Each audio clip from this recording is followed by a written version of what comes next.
wake up, Belize. Everybody gotta put the time in. Wake up, Belize, voice of opinion and place of calling. Be yourself, see yourself, this is the people. Belize our own for to needless reason. Nobody feel left out, is the vibe we dealing. It's not a solution, yeah. Love, respect, selfishness and cooperation. That's how we need to build a strong nation. We are the people to make the changes. We are the changes, WUB. And all the things that we feel up in like dark blue skies. I don't think that people get victimized. Let's work together for better, we got to unite. Belize, yeah. Wake up, Belize. Another day is here. Wake up, Belize. We gotta keep moving, na. Wake up, Belize. Everybody gotta put the time in. Wake up, Belize. Voice of opinion and place of calling. WUB. Get up, make every day count up. Wasted people, do your part, play around it where you need to. You can tune in for work or in your vehicle. Don't forget to probably pick up the phone. Why wait till the time calling is the show? It no matter even if you're at home. Just calling. WUB. Wake up, Belize. Another day is here. Wake up, Belize. We gotta keep moving, na. Wake up, Belize. Everybody gotta put the time in. Wake up, Belize. Voice of opinion and place of calling. WUB. Be yourself, see yourself, this is the show my people. Belize our own, so to needless reason. Nobody feel left out, is the vibe we dealing. It's not a solution, yeah. Love, respect, selfishness and cooperation. That's how we need to build a strong nation. We are the people to make the changes. We are the changes, WUB. And all the things that we feel up in the dark blue skies. I don't feel that people get victimized. Let's work together for better, we got to unite. Belize, yeah. Wake up, Belize. Another day is here. Wake up, Belize. We gotta keep moving, na. Wake up, Belize. Everybody gotta put the time in. Wake up, Belize. Voice of opinion and place of calling.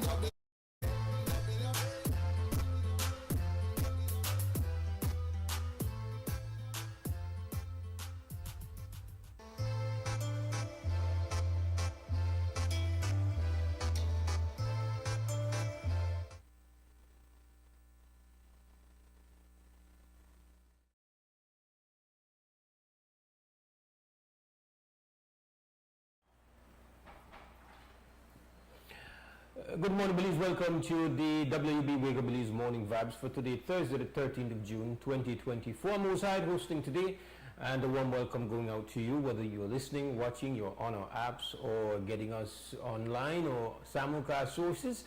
It's a pleasure to have you along with us this morning. You know how it works. We hope that this morning you have great health, your energy level is high, and that you have vibrations that are strictly positive. Full of space in the morning, of course, that you can join us and you can participate in what we dub Belize's premier morning conversation.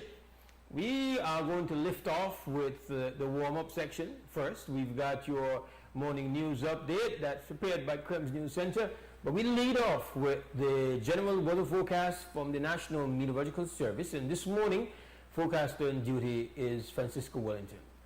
Good morning. Moist and unstable conditions will support cloudy spells today and tonight.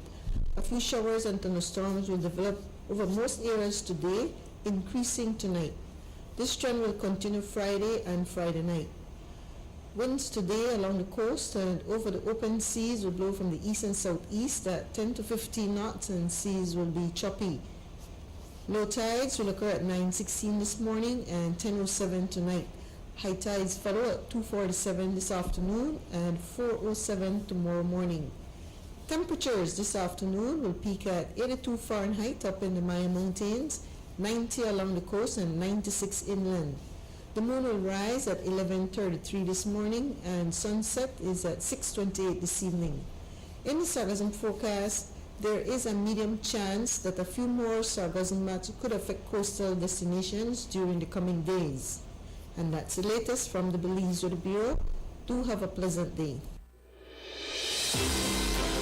First private radio in Belize since 1989. Crime FM presents the news. Informative, accurate, current information, local, regional, and international news, weather and sports. And now, the news.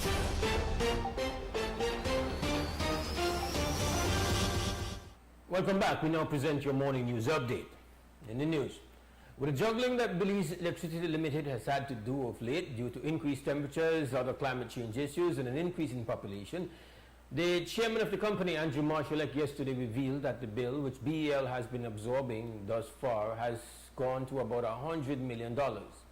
He was commenting on a blog article that BEL needs to significantly increase the electricity rates, which will play into the considerations of the Prime Minister to call early elections. Marshallek chuckled at that suggestion. Entire 5-year plan, and by the way, we have maintained rates from pre-COVID right through to today the same. There has been no rate increase. BL has been bearing all those rate increases on behalf of the public, and we've actually borne it to the extent where it's nearly depleted your cash resources. The amount that consumers owe BL for the electricity we provided this year alone is projected to be $100 million. BL has been bearing that for consumers. And I see people talk about BL wanting to profit from consumers. Well, far from it. You have been taking BL's resources for the electricity you are currently using. The price for power from CFE during all these cuts went as high as $1.05 US per kilowatt hour, while we're charging you 40 cents for it. Who do you think has to pay the difference? We are going to pay it back later though. Yes, but for now, who's paying it now? Who has to find it now? Those bills have to be settled every month. I don't get to wait. I don't get to tell CFE, wait until the consumer gives me and then I pay. I have to pay it. And then I get it back down the road from you through a reasonable rate. But there is the entire business plan for BL was premised on keeping rates stable because we see that as critical in this environment. We want to help our consumers. We're not working against consumers. We're championing the cause of consumers. We wanted to keep rates stable. Our anchor prices so creates a downward pressure on inflation. Everything else is going up. You don't need utilities going up too. But in order to achieve that, there's only one way to do it in a financially sustainable way. And this is what we've been saying for the past 2 years, and it goes unnoticed apparently. We can only keep doing that if you introduce into the system cheaper sources of generation. That means you need to give me power that I can buy at less than that 40 cents so that I can supply that 40 cents. And then we can take the difference between the two and I can start bringing down all the excesses that I've had to bear. And I think some of that is being lost here, because when you talk about we pay for it, yes you do, and we fully expect that consumers will, and I know BL consumers are loyal to it and they will find a way to pay for it, but they're not paying for it now. Belizeans had been praying for rains in hopes that the reservoir, the dams operated by Fortis Belize, can be replenished. And while rains have come, the chairman of Belize Electricity Limited, Andrew Marshallek, explained why they have not been nearly enough. One rain can't fill that reservoir. That reservoir is, when it's full, 400 meters high. You can't fill that with 7 inches of rain. Okay, so I think the 7 inches of rain translated to maybe 1/3 of a meter. wow. So then, when we had a lunch meeting with officials from BEL, they said that we needed to look carefully or pay attention from that date until June 15 when you have the plant in San Pedro come on stream because it was delayed. What are we looking at? We're close to the 15th. There's been some delays again. One of the transformers, I understand when it was energized, it failed, it exploded or something. It needs to be dealt with. It'll set us back. How long? I don't know. You don't know. You see, you talk about energy independence, but there's no independence. You have to go get that equipment, buy it, send it in, hook it up. All right, so this is for the San Pedro plant. That's not the plant. That's how the plant is connected to the grid. It goes through transformers and then onto the lines.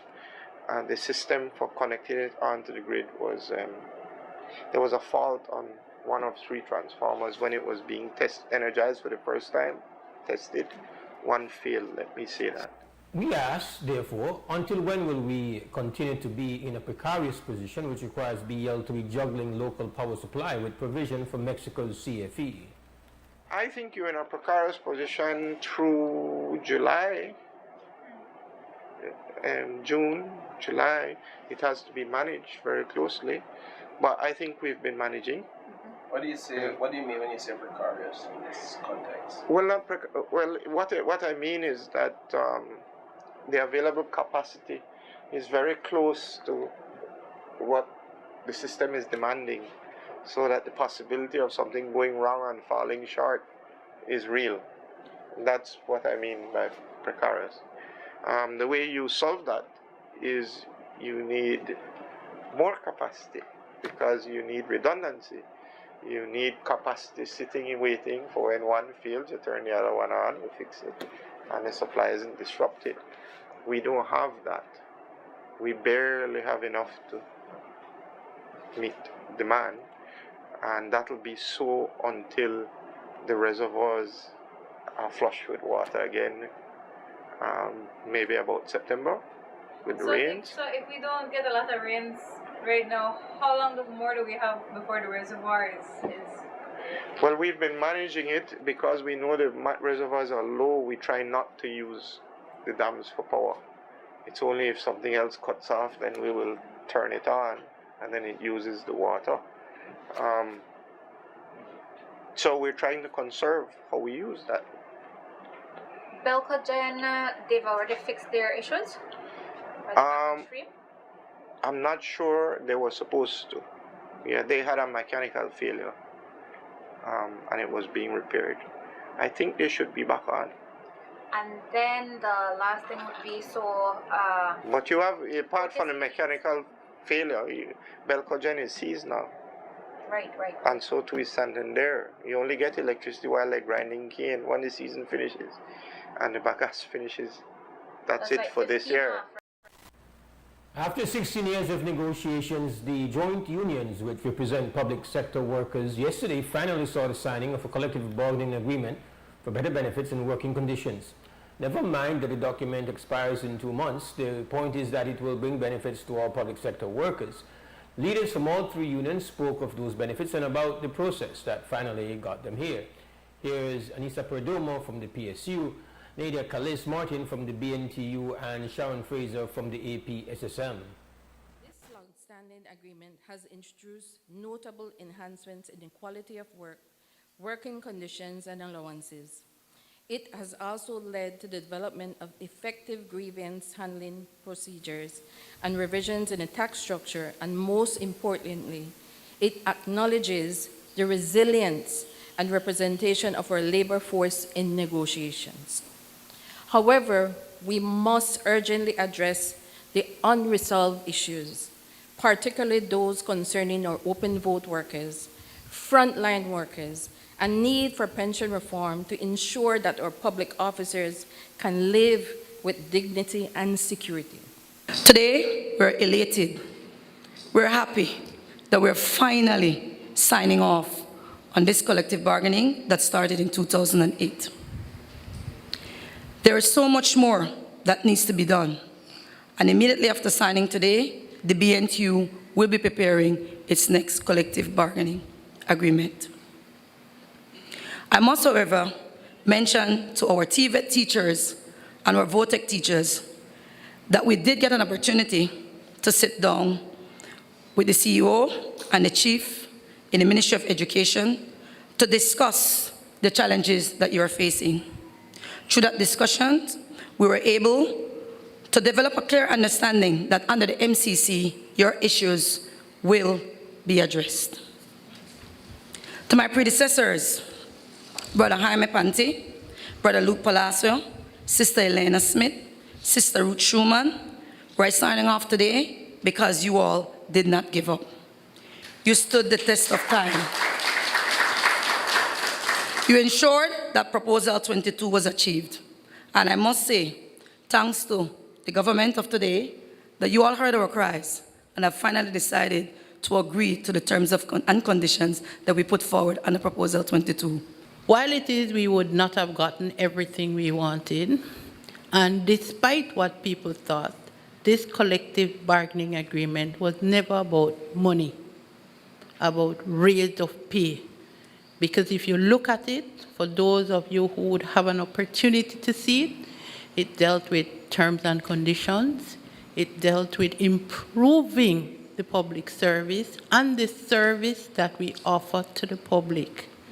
It also spoke to accountability, looking at our performance appraisal and all things relating to that. I can think about moments when, in fact, around the table, one particular minister, none of these ones, would have said to us, I don't care what you say, you not get nothing. But at the end of the day, it was about respecting each other, and in fact recognizing that we were equal partners around the table. That is what industrial relations is about. And I'm hoping that, Prime Minister, after today, the journey starts, a new journey starts, and that in fact, the respect that we've seen, at least the last set of respect, because I can speak to that. Although some days I felt like we were being beat up and punched up and whatever, but the respect that we receive will continue. Workers are important to any nation. Without workers, the nation cannot progress. The Toledo Alcaldes Association, TAA, was in court yesterday for the hearing of an application for permission to bring judicial review of a decision of the Attorney General to appoint 2 new alcaldes for the village of Indian Creek at the beginning of this year. A date for the start of judicial review has not yet been set by High Court Justice Nadine Nabi. In appointing a new alcalde, the Attorney General took the recommendation of the village council instead of the recommendation of the village meeting under the traditional alcalde system. Senior Councillor Andrew Marshallek, who represents the government, says that with this claim, the Mayans are trying to have changes made to the Village Councils Act and the Inferior Courts Act. At the end of the day, the claim is about who should have the power to perform wide governance functions in my villages where the traditional alcalde system exists. The Inferior Courts Act provides for the government to appoint an alcalde to preside over the Calde Jurisdiction Court, which is a court equivalent of a magistrate's court.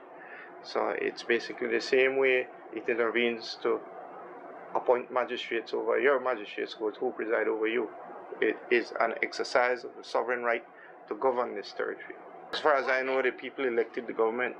No, but yeah, but there are 2 systems. So by you saying what you're trying to do is to establish a different governance system for Maya people in Belize and challenge the sovereign authority of the government of Belize to govern these people in ways that conflict with customary rules. It's a challenge to sovereignty.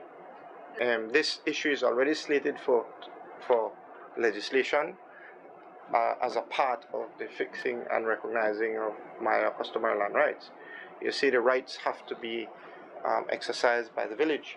So there has to be a village-making authority that gets to make the decisions, and the law has to recognize those decisions. Right now, there's no such law. So a law will be passed to deal with this as part of the Maya land rights. So that if that comes before this case is litigated, it might well supersede it. If it comes after, the effects of any decision passed here might be short-lived. It's long since been recognized, by the way, and there are policy documents going decades, saying that you need to to harmonize the traditional governance system with the village council system. It's not news that there are issues of conflict between the two, has always been, and they do need to be fixed. So, but our position is that it requires legislation to fix that. Attorney for the Mayo Senior Counsel Godfrey Smith says that while there is no reference in Belize law for the alcalde system, it is supported by international treaty obligations.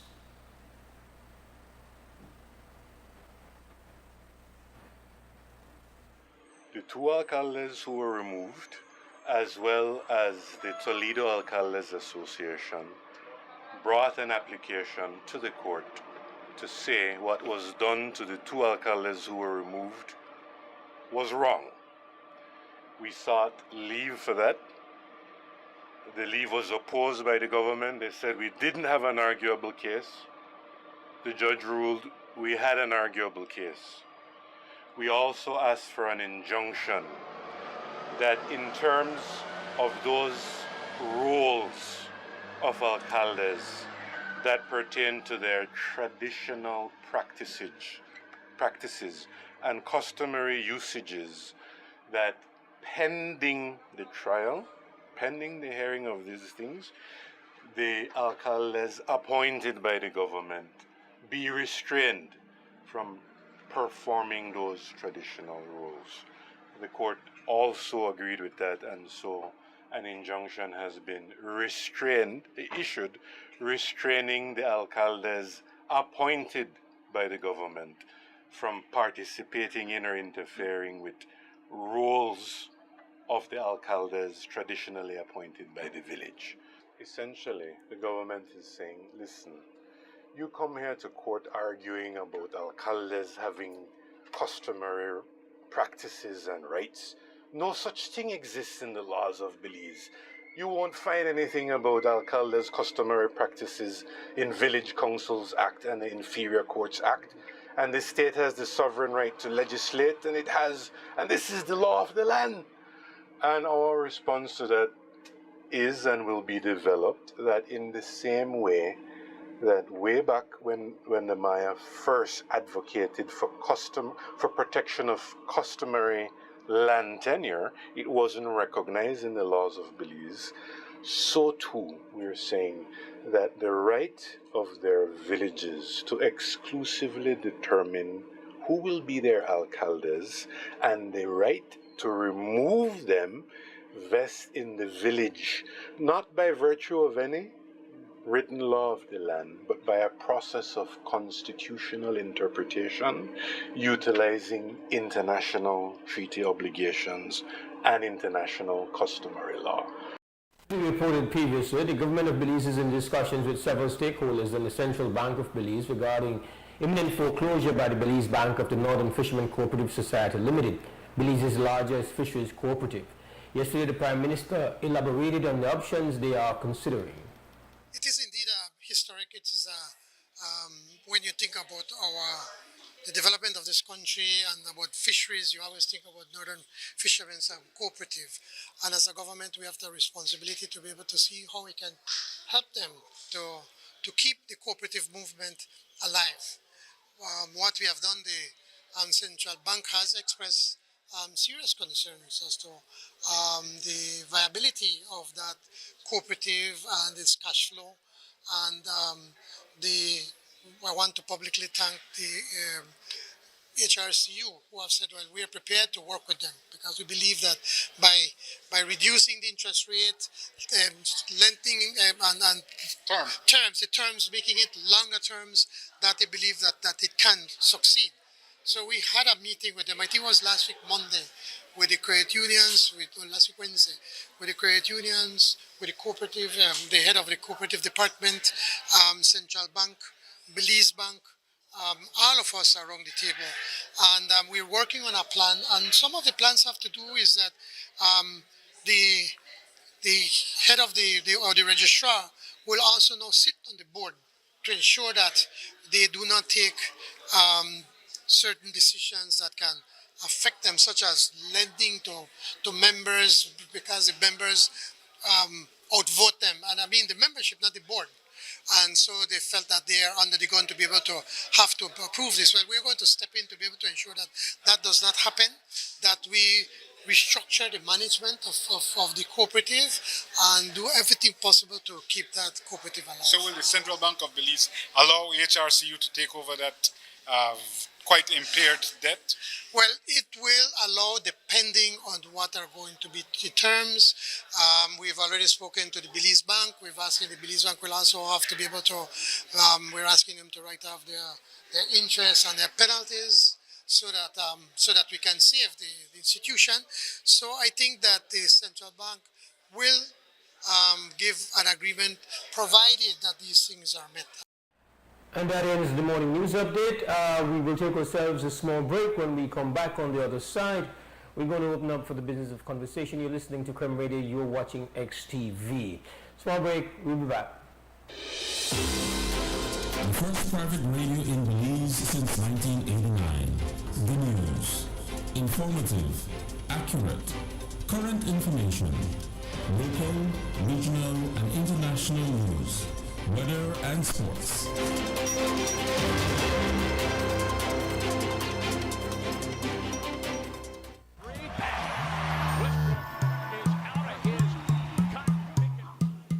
Babe, I'm going out to pay the water bill.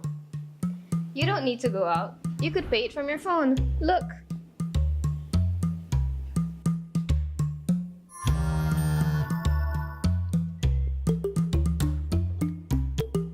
Babe, the credit card bill.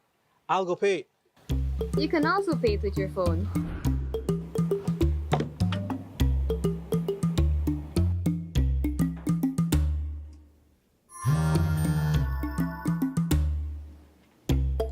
Babe, Yes, love?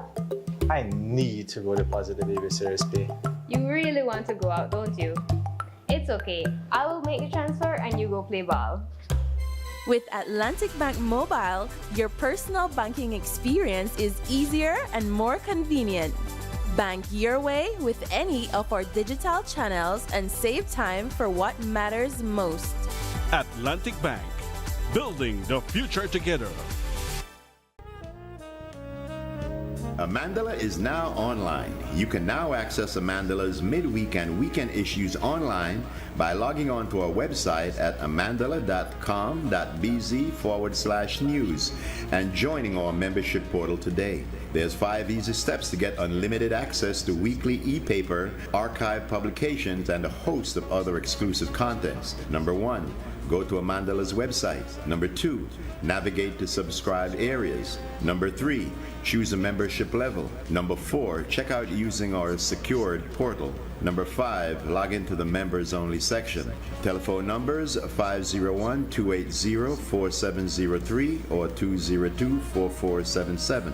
Fax us at 501-222-4702, or you could email at amandalapress@yahoo.com or amandalapress@gmail.com. Amandala, all power to the people.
All right, welcome back to the WUB Wake Up Belize Morning Vibes. Mose Hyde hosting, and this morning I'm joined by Brother Nouri Mohammed. We've not been in the same place for a while. Quite a while. We're here, though. Yeah. Same mental and spiritual space, but not the physical space. Oh, man. Nouri Mohammed resides behind the desks this Thursday morning. Yeah. And, of course, we want to welcome you all to the house. Of course, this is the Mandela House. This is the XTV House. This is the Power to the People House. Yeah. Partridge Street / Mandela Drive. You pick one and do you. It's dampish Thursday morning. I think we could say that was kind of like some, or at least here, around here, we get some real water, real thunder. Yeah. Real rolling thunder, too. Well, it's interesting, because being in different parts of Belize, it could be raining in one area, cats and dogs, and it's amazing in the other area. It's unique when we have what is called as scattered thunderstorms over most areas. That's more, but I think what you have is I don't know.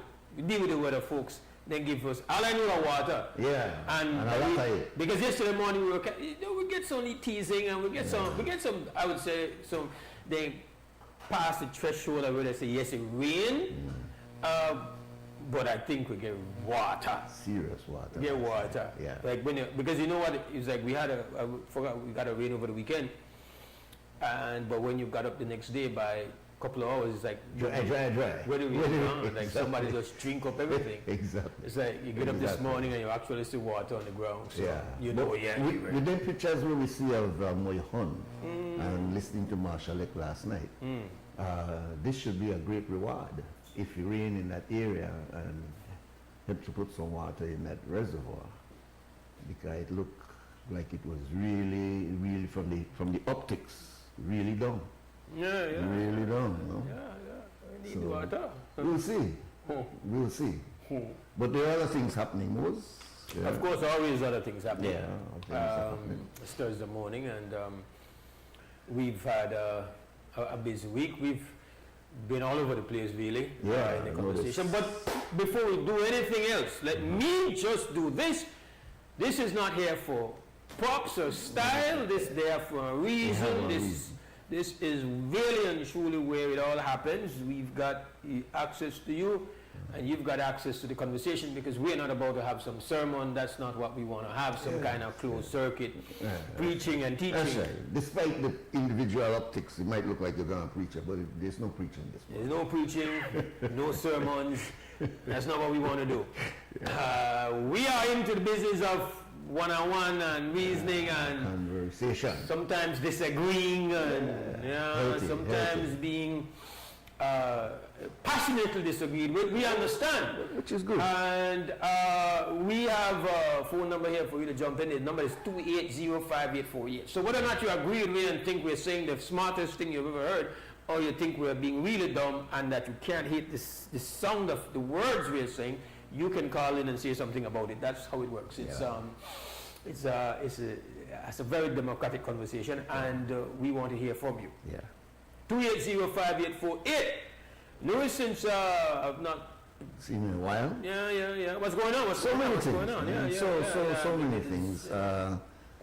From the fires to the issue of the water, the problems with our electricity, etc. So many things passing in front of us right now. What I thought was interesting was the case of the attorney who attempted to see her clients and then was restricted on the basis that her attire, meaning the dress, was not appropriate. And having worked within the prison system, I have worked in the prison system for over 30 odd years, so I am familiar with rules and order and the need to keep a disciplined environment. And I thought about the excuse or the reason that was given to Ms. Mendez as to why she could not come in. I can say that rules do exist within the prison system as to how a person should dress when they go into the prison. That does exist, particularly male, female.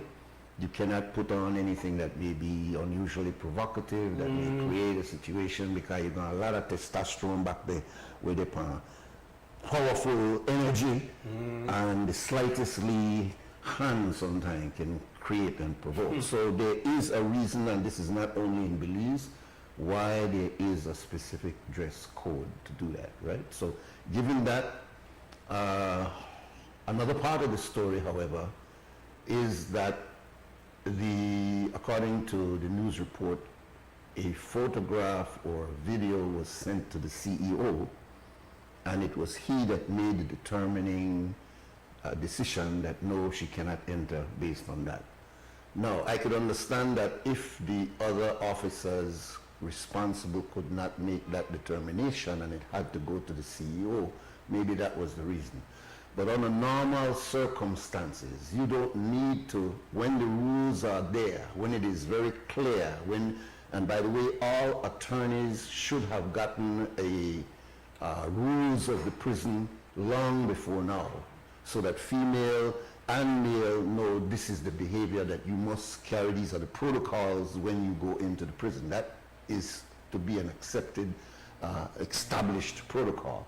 But in this case, they had to send it to the CEO, who made the decision as to whether Ms. Mendez should come in or not.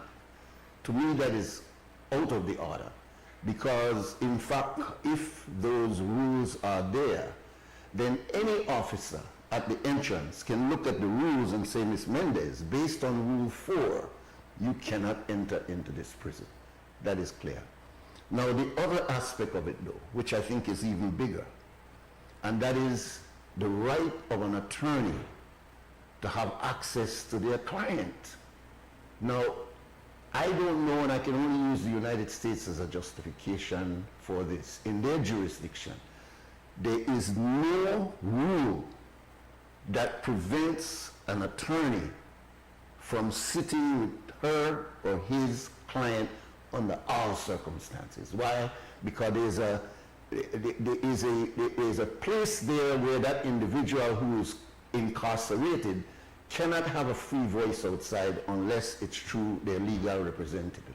So for you to block that, in fact, is a constitutional issue that you're messing around with, because that incarcerated individual has every right according to our Constitution, and it is through their legal representative that they are able to access those rights. So the clothes is one thing, the attire is one thing, but to my mind, the bigger issue is how do we deal with when attorneys need to access their clients, and what are the conditions under which such can be denied. And that's important. I'm not going to go into Attorney Mendez suggesting that there's a linkage and there's a conspiracy, etc. That's another matter. The matter is access to your client, which is universally accepted, at least in this world. I don't know if you do it in North Korea, but certainly in this part of the world, and according to these jurisprudence, you have got to let a client see their client, or should say an attorney see their client under all circumstances. So I don't know. I think Sister Katie was actually going to speak on the matter yesterday, but didn't get a chance. I don't know what her thoughts are on it. My thoughts are I've met Attorney Mendez on a couple of occasions, but I have seen her in the news, the cases that she has taken on, and I do have, based on that, I have a level of respect for her as an attorney, that she seems to be driven by values of social justice. Yes, sir. She's not just doing law as a professional, and if a client comes, I get that sense. And so I have respect for that. The matter of whether or not her skirt was long enough, we're living in a very serious world, and with a lot of things going on both at home and abroad, and the fact that that has to consume bandwidth anywhere, newscast, and it's like, oh man, come on, we could work that out. Like, Yeah, it's just, indeed. like, yo, like, okay, because you know that this is not some, this is not an agent, or I can't imagine that Attorney Mendes can be accused of being an agent of troublemaking. So I think there is a way how with mutual respect you're able to navigate these things without it ever reaching the news, unless there is a commitment to making a problem a big problem. So that's again the thing is that it seemed as if though the essence of it is that the attorney felt disrespected by the process and obviously decided that, guess what, I have to hold these people accountable and know the matter is going to be looked at. But I find it, it's interesting, we nobody really want to get up this morning and worry about it. It's really, we got too many things to think about. It just got up this morning, it's kind of weird. The news is reporting that, well, I think from last week, there was some statement made, I don't know if it was by Mr. Putin himself or somebody on his behalf, saying Russia intends to do military exercises in the Caribbean. Here in the Caribbean basin, we don't usually get that kind of, we don't get that kind of even, I guess since the Cuban nuclear crisis, since Khrushchev time. Yeah, what the hell? So I'm like, whoa, military exercise. Essentially saying they were going to challenge the U.S. in the Caribbean. What? It's like, no, keep that in the Baltic, keep that in the South China, like, whoa. And so this morning I'm watching, it's like, oh, the Russian subs are here. They were 30 miles off Key West as they went to Cuba, and I'm like, apparently the U.S. subs are, and Biden said we're not going to for fair, and it's a big thing, right? But I'm just saying, like, that's the world we live in, where that's happening while we speak. You've got some subs down there in our beautiful Caribbean Sea. Now, the only thing where we got into that tropical wave on hurricanes, we have a nuclear subs. Yeah, man. Look, I got a hint. When explanation was being given for why are we going to be involved in this Haiti operation, and part of the Canadian TOR, course of action, is to train us for supposed issue. If you go to the small print, supposed issue that may take place within the Caribbean. So it wasn't only us operating for a domestic issue in Haiti, but it was for us to become a sort of a coming up to par with the kind of training. But are we actually sharing Canadian propaganda though? No, but what I try to say is that I got them. Do you believe? I believe that this is going to be a regional. Do you believe the fine print, the sincerity? You believe that? You believe that? No. What I'm saying, no. I believe that they have their agenda. You and I have discussed that clearly. But what I'm saying is based on the suddenness. Well, not really suddenness. The fact that this is now becoming a more region that may see some conflicts outside of these domestic type of thing. It may become regional. I read that in the training that the Canadians were saying they were going to do, not on their side or in their favor, but just, I thought this was only a training for Haiti. No, apparently this training is a much broader encompassing training, and that's the point I'm saying. So here comes now Putin making it very clear that yes, there is a possibility that this region is going to become volatile, because we have Venezuela in this area, we have Cuba in this area, and we have a number of other persons and states that may not be as comfortable under your umbrella, Mr. America. So I'm just looking at that. And these things are sometimes 5, 10, and 15 years down the road. So we have to sort of read the signs, Yeah. When man start think war, eventually man do war. Right. So right now man they think war. Yeah. Europeans, they think war. Yeah. The people who have weapons, they think war. Who have big, bad weapons, they think war. But let me get home where we do have weapons, small weapons, but we are about war ourselves. And bring you in, I'm glad that you're here. Very interestingly, we now know that things boiled over out west. Oh, yes. And boiled over in a way that is shocking and boiled over in a way that is embarrassing to the state that has one of its primary responsibility, the safety and the well-being of the community. Right. And when you fall down on that, you're falling down on one of your, that's what your very relevance, your very purpose. And when it is your doctors and nurses cannot perform their duties in a safe space, well, I don't know, it gets worse than that. After that, then your priests and your imams will not be able to preach without somebody coming in or... and it's already happening in other areas. Yeah. So now, my question is that a couple of things, since I know you have been on the ground and been involved in different processes, and we hear about about gangs in Santa Elena and all of that, and this is Santa Elena is part of the twin township, Santa Elena, San Ignacio, and so now we are being told that we just have a bunch of rogue guys and the gangs operating against gangs in Santa Elena. I grew up at a time when my understanding was that the rivalry was Santa Elena versus San Ignacio versus Santa Elena, and they would often get into, conflicts, fisticuffs, sometimes knives, and rarely you'd reach a point where it'd be guns.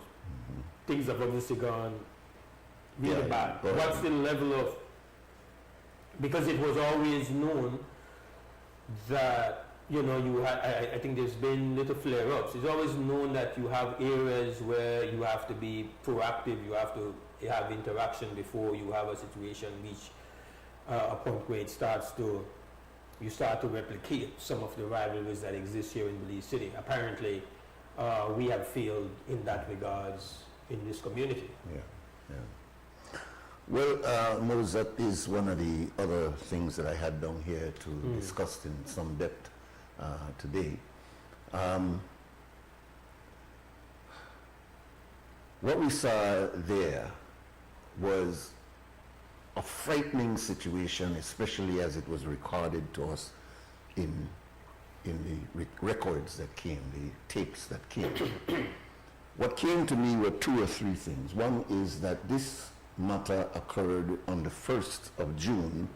We didn't actually know anything about it until days later, really, as a result of a news report which seemed to have come from doctors getting in contact with that news head, which is our brother, Jules, and going through the process of making a report, which obviously became very embarrassing to the police department, which is a trend that Jules has been going on, but nonetheless, a very frightening and very real situation that took place out in Cayo.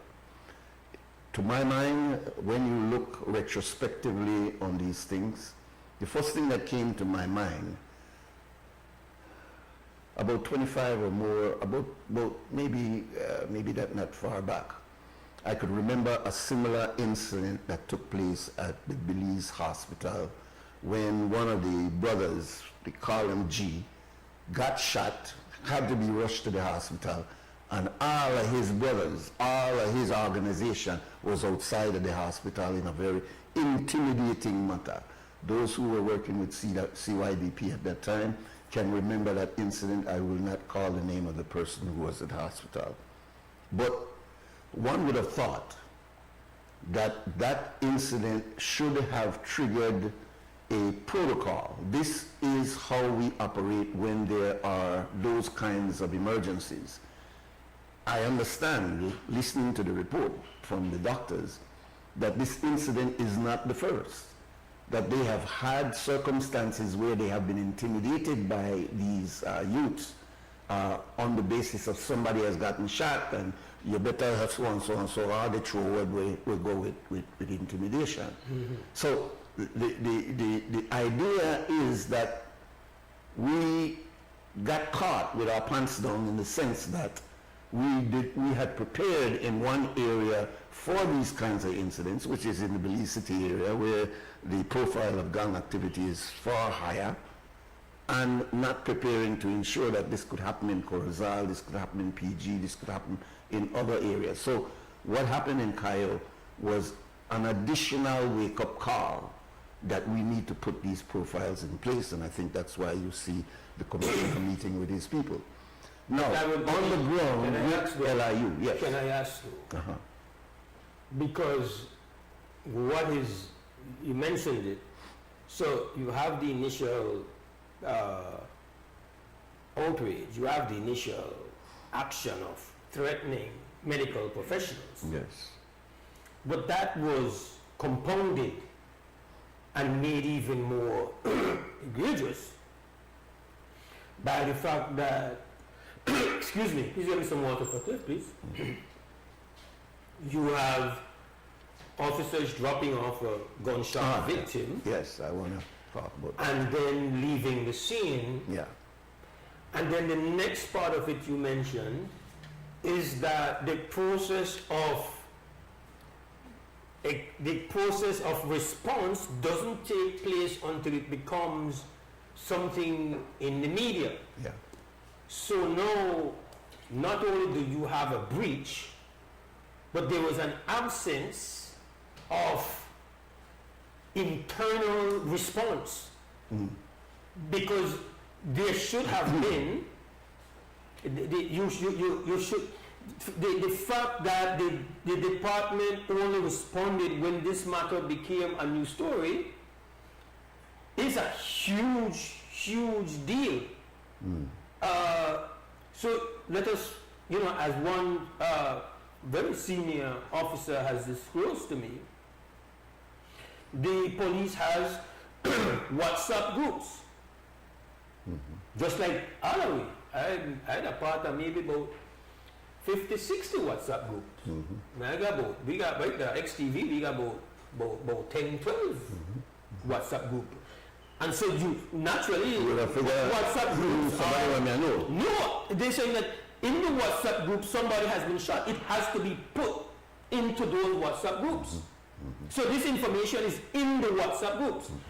If you are going to make a decision that you are going to leave a hospital and leave a situation like this, so senior people have to be in the know that the person who has been shot, the person who has been taken to the hospital, and then those officers making that decision to say, even if you're saying that they are going to go and deal with somebody, with another incident taking place, this information is being shared real time.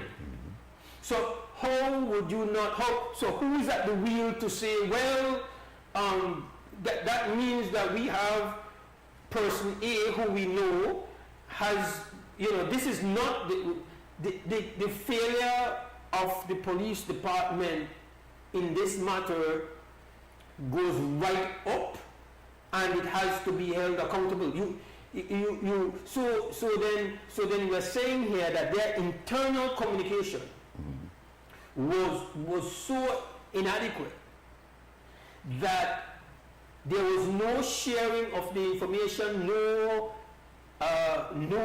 knowledge of a breach, no knowledge that you had rogue elements go and threaten medical people while they were doing their work, until the matter, with enough respect to Jews in Channel 7, with the fact that they broke the story, but we cannot exist in a society where, unless the story is broken by the media, there is no self-correcting, no self-conscious, no on top of it. Like, there's one thing for there to have been a breach.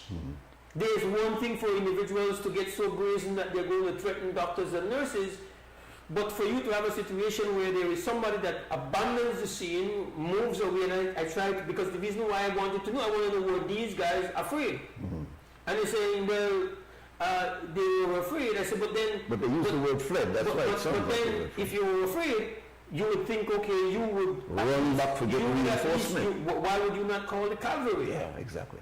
And so we don't have any capacity for the cavalry to come in. But not only did the cavalry not come in when it was happening, but the cavalry never missed a beat.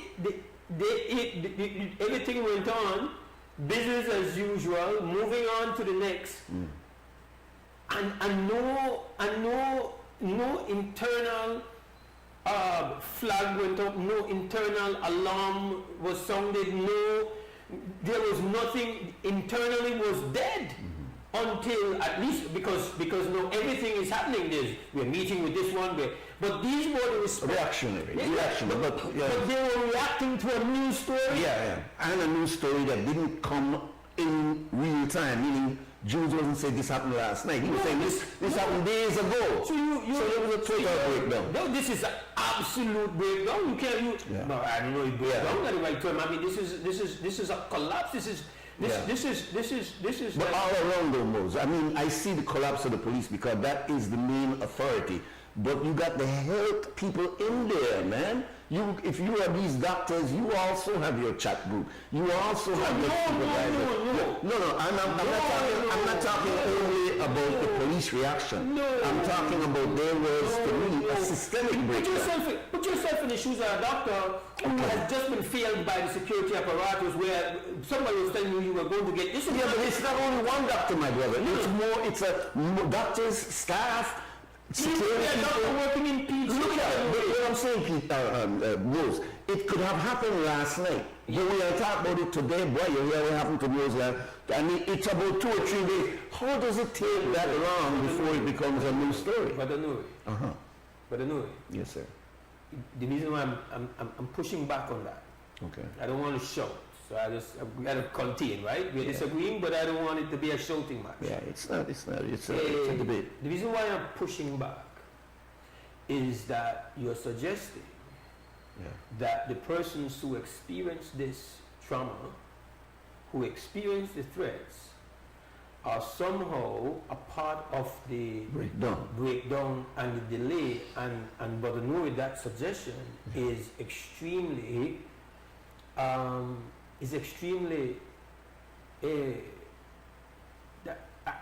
trying to find the term, but I can't. That's a no-go. These people so imagine you have an incident where our security system fails and somebody comes in here, puts a gun to your head and tells you said this or you won't get shot, and you go through the process of that. Nurses and doctors, you have just been failed by the state. You've just been failed by the state. No, you must be the one to trigger the response by the state. You are the one, and ultimately they are the ones who did, because they are the ones somehow who managed to get that information out to the media. That it took days after.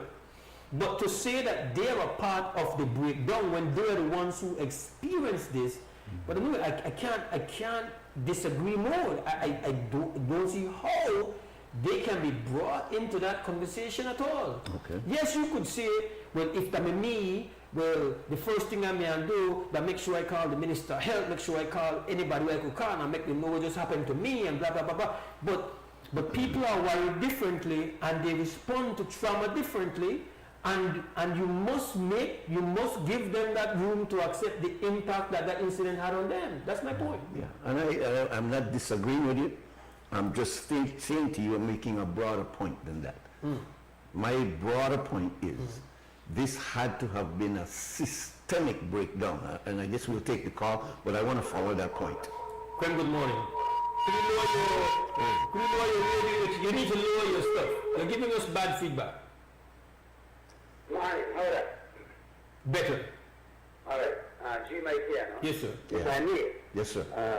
I'm hearing a situation that's concerning. And I think the bigger part of the picture is being missed. Because I hear the blame on the police, and yes, indeed, they expose some flaw in your training there, for sure. Then I hear the blame on the hospital.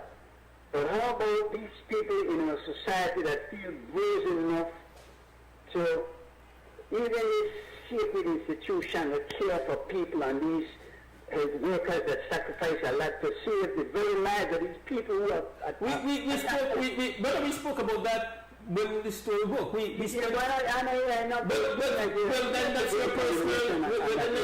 Then that's your personal appetite. I'm saying that we have spent some time talking about that, and weighing what is covered is not just based on what was heard in the last 15 to 20 minutes. Weighing what and how we have rationed off our comments on different sides and different aspects has to be examined over the whole week. So I think you're really barking up the wrong tree with that, G-Mike, straight. That's your opinion, all right. But like you say, it's mine, no? Yes. But I'm saying that there's an area we have to look at, and that quality of children that we are raising.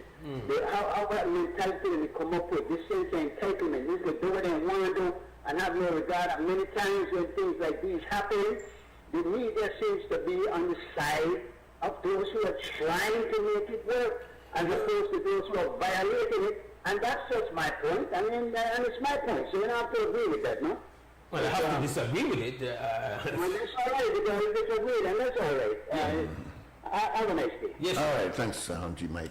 We got a 2 cents can, but after 2 cents can, I'd like to come back and finish the thought. So we're going to have a little traffic. We're supposed to. We had traffic coming up, and they're supposed to call in. So because they had vehicular problems, so we would want to make sure we have the space for them to get in. So if you could just quickly put. All right. What I mean by systemic, as I have listened to the story, we did not get the story as it broke, meaning it didn't happen last night, it happened some days before.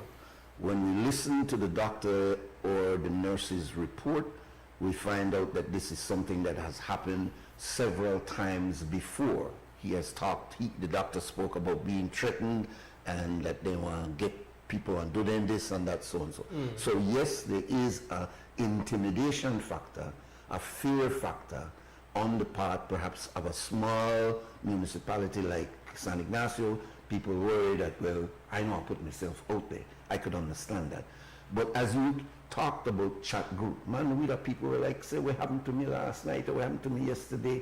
There's no way that in 7 days that no one would have known about that crisis to the point that we need to bring in authorities. Something broke down there. That's what I'm saying. Now, in terms of the police, there is no way that you could look back at this and justify that the police behaved in the proper way. I mean, from the OC going all the way down. If this matter happened on the 1st, man, your officers knew exactly what had happened and had reported and must have reported to you on that matter. So there is an issue that has to be addressed there. Then we go quickly and then the proactive is the LIU aspect. I'll deal with that later. Yeah, hello. Morning, brother Mose. Morning. Morning, brother Mose. Morning, brother. That's an old statement that my grandmother would say, that we are at this moment. All the foolish dogs bark at the flying birds. Let's bring down the state of emergency. Let's use the law. And let's jail them and forget about what happened and deal with it forward. All right, Brett. I don't know if I like being categorized as a foolish dog, but I think no foolish dogs. And I do understand that if you're talking about in the sense that we can't change what has happened, but I think if we are not going to have a analytical conversation as to how we could have ended up with such an embarrassing collapse and failure. It's one thing to know that you have individuals who are so brazen and so out of control that they feel that there is no line to their behavior, to their threats, to their violence. It's one thing that we are creating that. That's one conversation. Yeah. But there's another thing for the state's security apparatus to completely collapse and leave our professional people, medical people, naked at the mercy of the world. That is not something for us to just say, well, let's just move on and we'll go for a drastic response. But we now look for see how we end up with that failure. We would be extremely negligent not to learn the lesson. not to do a post-mortem Precisely. on something of that. Yes, sir. I think so, Mose. And if you are a man of sports, and you have seen sometimes your team makes mistakes, it's done. But you take that mistake and you ensure that does not happen. Yeah, so I think what has to happen, and I think that the commissioner is doing it, he has to completely revamp how he's going to do it. But we have to watch the commissioner too, the brother knows. Yeah. We have to watch this. We have to watch this. No, but everybody. We have to watch everybody. But Mose, because we want to know. We should want to know. Okay, how was this supposed to work? Yeah. How is it that you would not, as the person in charge, not know of this incident? Yeah. Is it a matter that people don't even? But listen, you've said this. You've been saying it since Monday. Once Chester says we are culpa, man, man. That's not good enough. That's what you're saying. Yeah, and so I am saying that now it has already fallen off the grass and the milk done with it. Way on to going forward. That is the only way you could correct this. Because if it happened in San Ignacio, the possibility is that it can happen in other areas. And that intimidating mindset of many of our young people, and that M13 characteristic where it's showing itself up in the West, is a very, very serious thing. We got to take that break. 2 Cents Scam is next, and it is sponsored by 4 Point Security. We'll take a break. When we follow that, and when we come back, we're going to have a little business going on. But we are here until 9. So, but we got a lot of things to talk about. We got a things to Testosterone Thursday. Oh yeah, a bit of that. We know what's going on with the third wing of the Testosterone Thursday. Good morning to you, David. Long time no see. Yes, so I'm going to take a break and come back with we have 2 Cents Scam. Then we take a break. Great.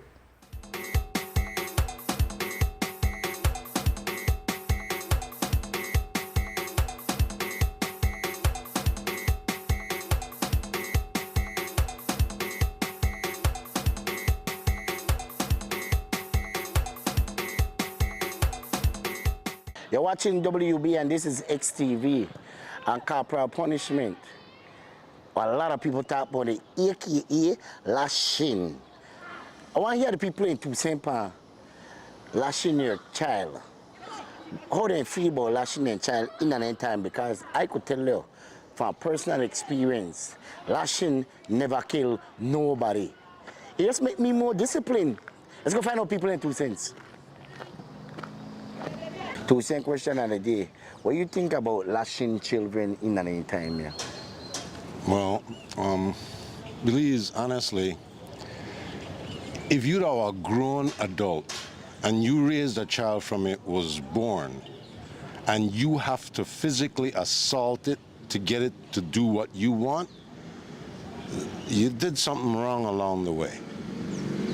There's no way you can tell me that a grown adult is justified in using violence to solve a problem that their child is demonstrating, because the child learned from you or didn't learn because you didn't teach.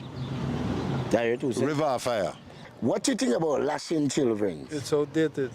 You're outdated? Yeah. That's your 2 Cents? Yeah, that's my 2 Cents. All right. Lashing children today. What benefit there right now? That's your 2 Cents? Yeah, benefit not right now. 2 Cents question of the day. Your parents lash you? No, sir. Why not? They just will up at me if I don't do the right thing. But if they lash you, you don't do the right thing? No, they don't lash me. They don't lash you? No, they just will up at me. That's your 2 Cents? Mm-hmm. All right. 2 Cents question of the day. Lashing children today, do you work? Yeah? No, you don't work today's date because at the end of the day, they don't lash there no more. Okay. To me, if you continue to lash them, you know you're lash them for discipline there, because at the end of the day, now if you look at society nowadays, back in the days when they was lash with the discipline with, you know, do the wrong thing, but now if you notice, one time you lash there, everybody will hurry jump on social media and do things differently, you understand? That's your 2 Cents? That's my 2 Cents. What are your 2 Cents, Papa? What do you think? The discipline after the day, I think, but right in this era where we're in, this try discipline there. You say everybody jump on the social media and they fast right now, and then you become the bad one when you try to discipline the kids. But to me, that's your 2 Cents? Yeah, lashing. All right. 2 Cents question of the day. Lashing kids today. What? You don't lash your kids today, dear? If I lash a kid, like my your kid, yes, discipline important, right? And I guess the value comes when you understand what is being done to you when you grow older, because a lot of kids need discipline. And while it is that colonization do it bad, that the one part it will do it good, because that way straighten out the kids there, right? That's your 2 cents? That's my 2 cents. You think lashing children today, you don't lash your children today? Yeah, I still do lash my kids. Okay, how big my picnic, I still lash them. Say police come there, and then me get trouble out there, and I beat them in front of the police, and the police want to charge me until I keep the picnic too. That's your 2 cents? That's my 2 cents. 1, 2. Yeah. You're watching XTV.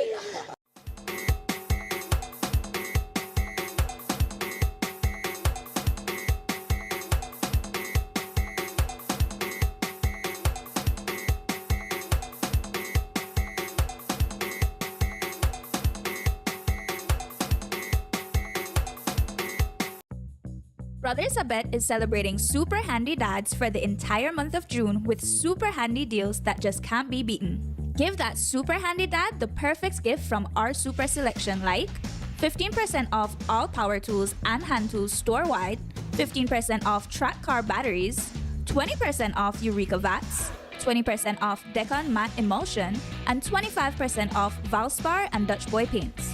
Plus, for every $50 you spend, get a chance to win $500 worth of tools for 3 super special dads.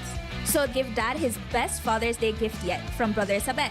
Come in or reach out to us today. Brothers Abet wishes all super handy dads a super happy Father's Day. The Office of the Prime Minister invites you to the National MSME Roadshow 2024. Join us for free workshops in marketing using AI, finance, business planning, and customer service. Connect with financial institutions for access to finance opportunities, meet with key government agencies, and showcase your business at the Roadshow Expo in an effort to get more locals to buy Belizean. We will be in Orange Walk Town, June 13th to the 15th, PG, June 27th to the 29th, Corozal, July 11th to the 13th, Benke, July 25th to the 27th, San Pedro, August 15th to the 17th, Key Cocker, August 23rd to the 24th, Pelmopan, August 29th to the 31st, Hopkins, September 13th to the 14th, San Ignacio, September 26th to the 28th, Tangriga, October 10th to the 12th, Placencia, October 18th to the 19th, and Belize City, October 24th to the 26th. Sign up today for the National MSME Roadshow. For more information, follow us on Facebook at Beltrade or call us at 880-3737. Sign up today for the National MSME Roadshow.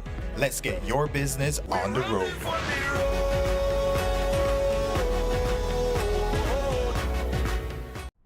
This plan, I can't leave this plan. Smart Belize! Hey there, smart thinkers. We're turbocharging your mobile experience with Smart's powered up postpaid plans. Imagine a world where your data speeds flows faster than ever. Well, guess what? We've cranked up the dial and unleashed the postpaid power of Smart's lightning-fast LTE data on all our postpaid plans. That's right, no speed bumps, more data. It's like having a limitless highway of data speed at your fingertips. Whether you're a Lone Ranger with an individual plan or a squad rolling with a group plan, everyone gets to surf, stream, and share at enhanced, full, high-quality speed. Switch to Smart's powered-up postpaid plans today and ride the wave of postpaid power. Visit any Smart showroom or smart-bz.com for details and make your mobile experience smarter and faster.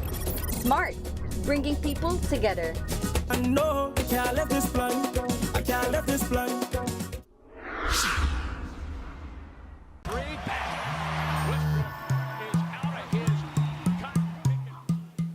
Babe, I'm going out to pay the water bill. You don't need to go out. You could pay it from your phone. Look.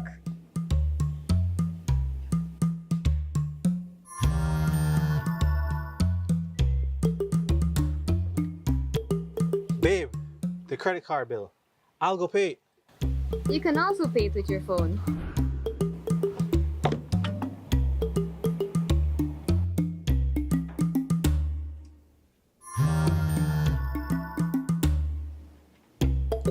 Babe? Yes, love? I I need to go to Positive Baby seriously. You really want to go out, don't you?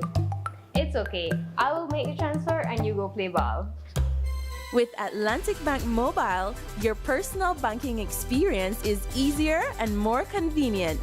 Bank your way with any of our digital channels and save time for what matters most. Atlantic Bank, building the future together. Make light work lighter and quicker with switch technology from Axie Power Tools. Axie Switch technology breaks the bondage of power cords and grants you the luxury of freedom and precision. Switch one battery across all your Axie line power tools effortlessly, allowing for quick and efficient work. Cut the cords. Choose efficiency with Axie Switch technology. Only at Benny's. Quality and savings.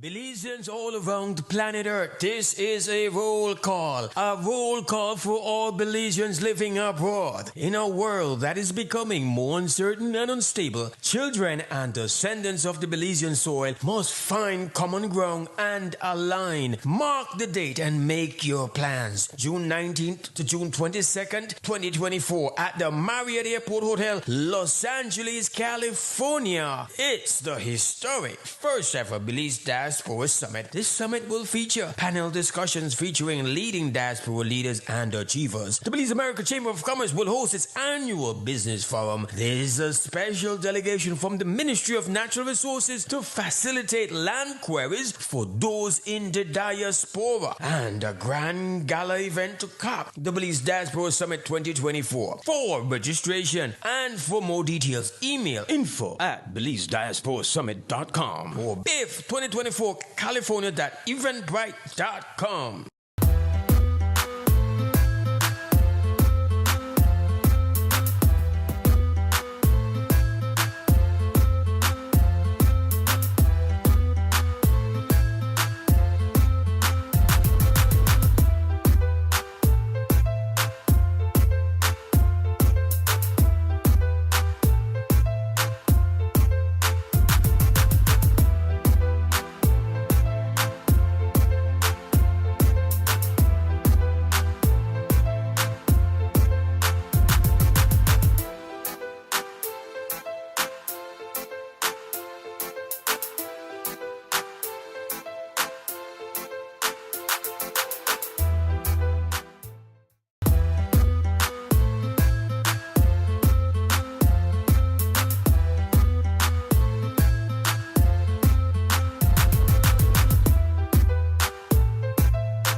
Alright, welcome back to the WUB Wake Up Belize Morning Vibes for today, Thursday, the 13th of June, 2024. Mose and Brother Noor Mohammed are hosting today's edition of the show. There's no Katie. She returns tomorrow morning, of course. If she is healthy and strong and everything is well with her, she's going to be in this seat. But right now, that we are you and everybody else, and we do have a phone where you can call. The number is 280-5848. That's the live line for you to join in on this conversation. We are running a little bit behind time, and we do have our 8 o'clock break, and we do have guests coming in after that. So we invite you to jump in at this point in time. But anyway. Yeah, just in finishing up that thought about what happened in Cayo, a very unfortunate situation. But the more we look into this matter, the more we're realizing that it is a systemic breakdown which involves a lot of people, but the major focus has to go on the police department, and I think that is what the commissioner is doing. It's an unfortunate thing, but he who wears the crown must take responsibility. And so his officers or his persons in command that were not on top of their game reflects back on him, which is just the nature of the issue. If my child does something outside, that will come back on me in terms of, did I discipline that child, or did I put things in place to ensure that child? So it's understandable that that kind of thing will take place. But going forward, I think the problem there, as the mayor has said, is a breakdown in terms of police and their response to the crime problem in that area. But the bigger picture is this growing problem of our youths involved in violence. And that is what the LIU unit was set up for. The police has the responsibility to go after individuals that are committing crime. The LIU is set up to be a prevention, to ensure that those individuals that look like they're vulnerable for that kind of behavior are in another area. And so the LIU will be actively engaged in the Cayo area, and it shouldn't be as a knee-jerk, but the fact is, the group is very absorbed in what is going on in Belize City and need to understand that we have these issues in Roaring Creek, in Belmopan, and of course as we're seeing it in Cayo. So the LIU will and has to be engaged as a preventative matter for those young persons who are vulnerable to gangs. Now, Mose, I said going off in the last break, that this kind of behavior it's almost out of a movie, because we have seen this M13 behavior in other areas, storming in, and by the way, and this came from the commissioner, that these individuals did not have weapons. They didn't go in there with guns drawn, but they went in there with knives and intimidation, which was enough to scare anybody who is not familiar with that kind of behavior. Okay, I get that that is in a matter of a report. You say they didn't have weapons, but you don't need weapons in terms of a physical. Your behavior, your noise, you're scaring people who don't understand. When you say that, you suggest that, well, maybe the doctors and the nurses shouldn't be scared. Oh, no. I was talking about it in the context of the preventative thing. It doesn't happen, Mose, as I said before we broke. It doesn't happen, so now it's just analysis and what can we do to ensure that that doesn't happen again. Yes, and the blame has to be a part of it. Who is to blame? Where did it break down, etc. But that all has to be in a context of what do we do now going forward. That's all I'm saying. Or else we could stay in this mode, Chester, the police them out there. We could stay in a mode where we get just the my concern is that the post-mortem is being conducted, but who is doing the post-mortem? You mean police to check themselves, or? Yeah, that's what it is. But we don't. In a case like this, unless we call for commission of inquiry or we go up to the top of a special kind of inquiry, I think the details of that, the commissioner is the one responsible for what happens with his officers. And he has to be multi-tiered. So one of the things that is his responsibility is to look in what exactly happened here and to ensure it does not happen again. and the investigative processes that is within the police department, they can identify. And I do believe, based on his public pronouncements about exposing police officers that are not doing the right thing, exposing processes that should not have gone this way, I have no reason to believe that Chester is going to attempt to cover this in any way, but rather to look very frankly, because it's a citizen interest matter. I mean, if we cannot secure our citizens, not only the hospital staff, but if we can't secure our citizens in general, then why do we need a commissioner of police? Good morning. WB. You're in, you're live, you're on the air, sir. Good morning, Mose. Yes, my brother. Sarah. Yes, sir. I got a lot of credit for this, so I get straight to the point. Straight to the point. Listen, one of the reasons I'm stopped doing that taking now, because I remember when we used to deal with gang members with dead, we used to get lots of threats, even the money in the car, a lot of threats, I think. I remember I had a bad experience and then we killed him, Cliff.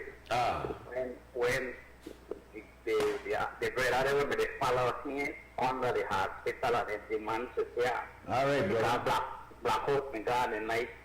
And you know the threat where people go through for that. So when I bust the freezer, I open Valentine and the whole hospital, all of them bust with and they turn them to the side. But listen, this was not Kyle really apply.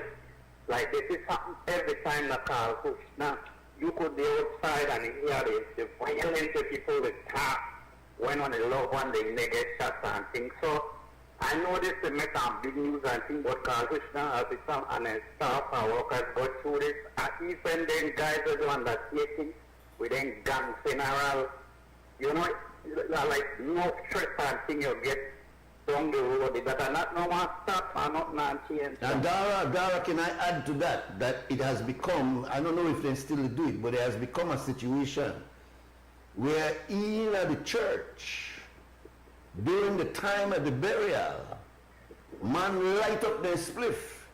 Yes, and they feel that this I have to do this and the preacher intimidated, he can't do it. I'm afraid.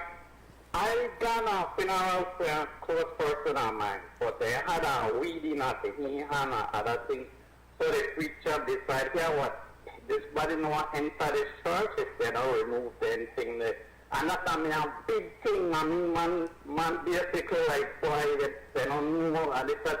And then people couldn't wait because they open up, but they after they don't bless it, they just put back the weed and thing with it.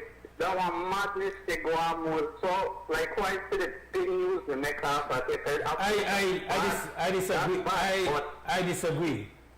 I accept. I understand that more, but listen what I'm saying. I disagree. There's a lot of things when I hit the news because not everybody will call you, but you check anybody will deal with them patients.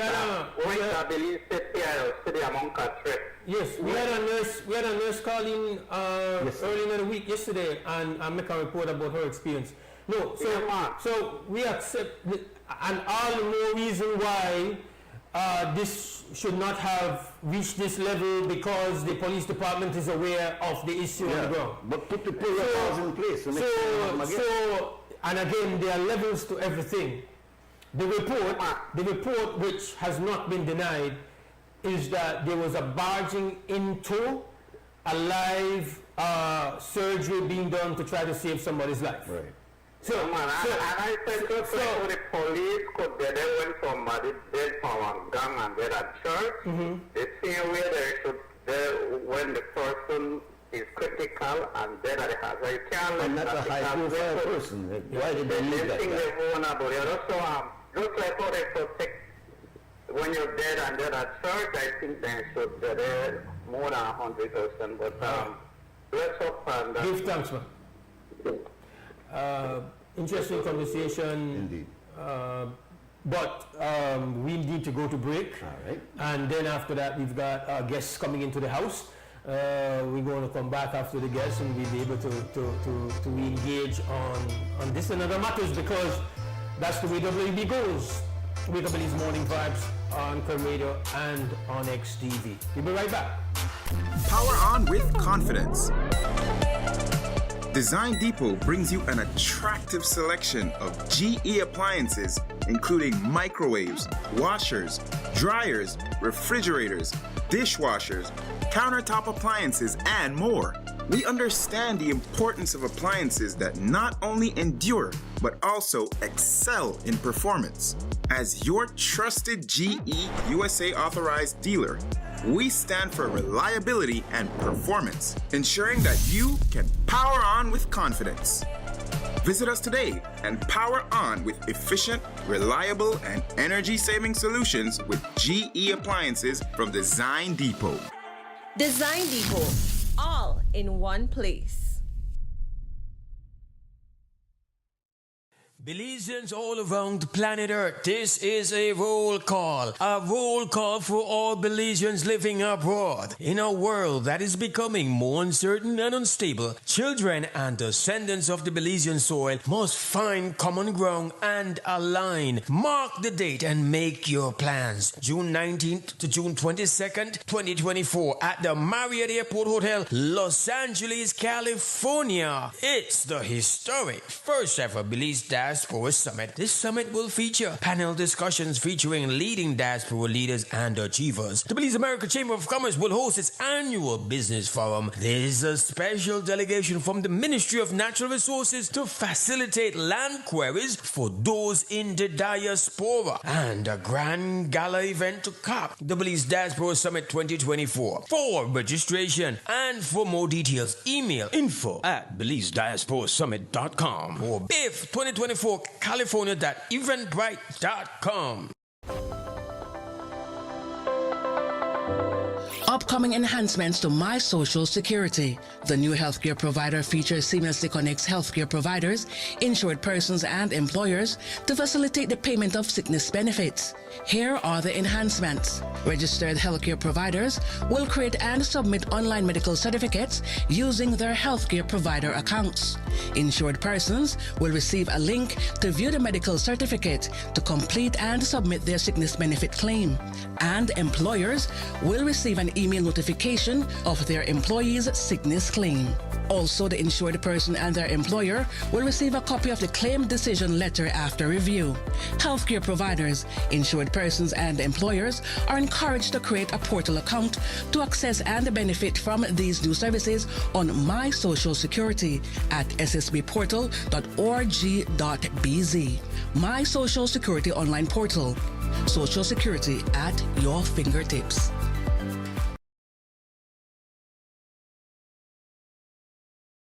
In a world driven by technology, the Digi Scholarship Program opens doors to endless possibilities. Welcome to the Digi Scholarship Program, where dreams meet innovation and knowledge transforms into action.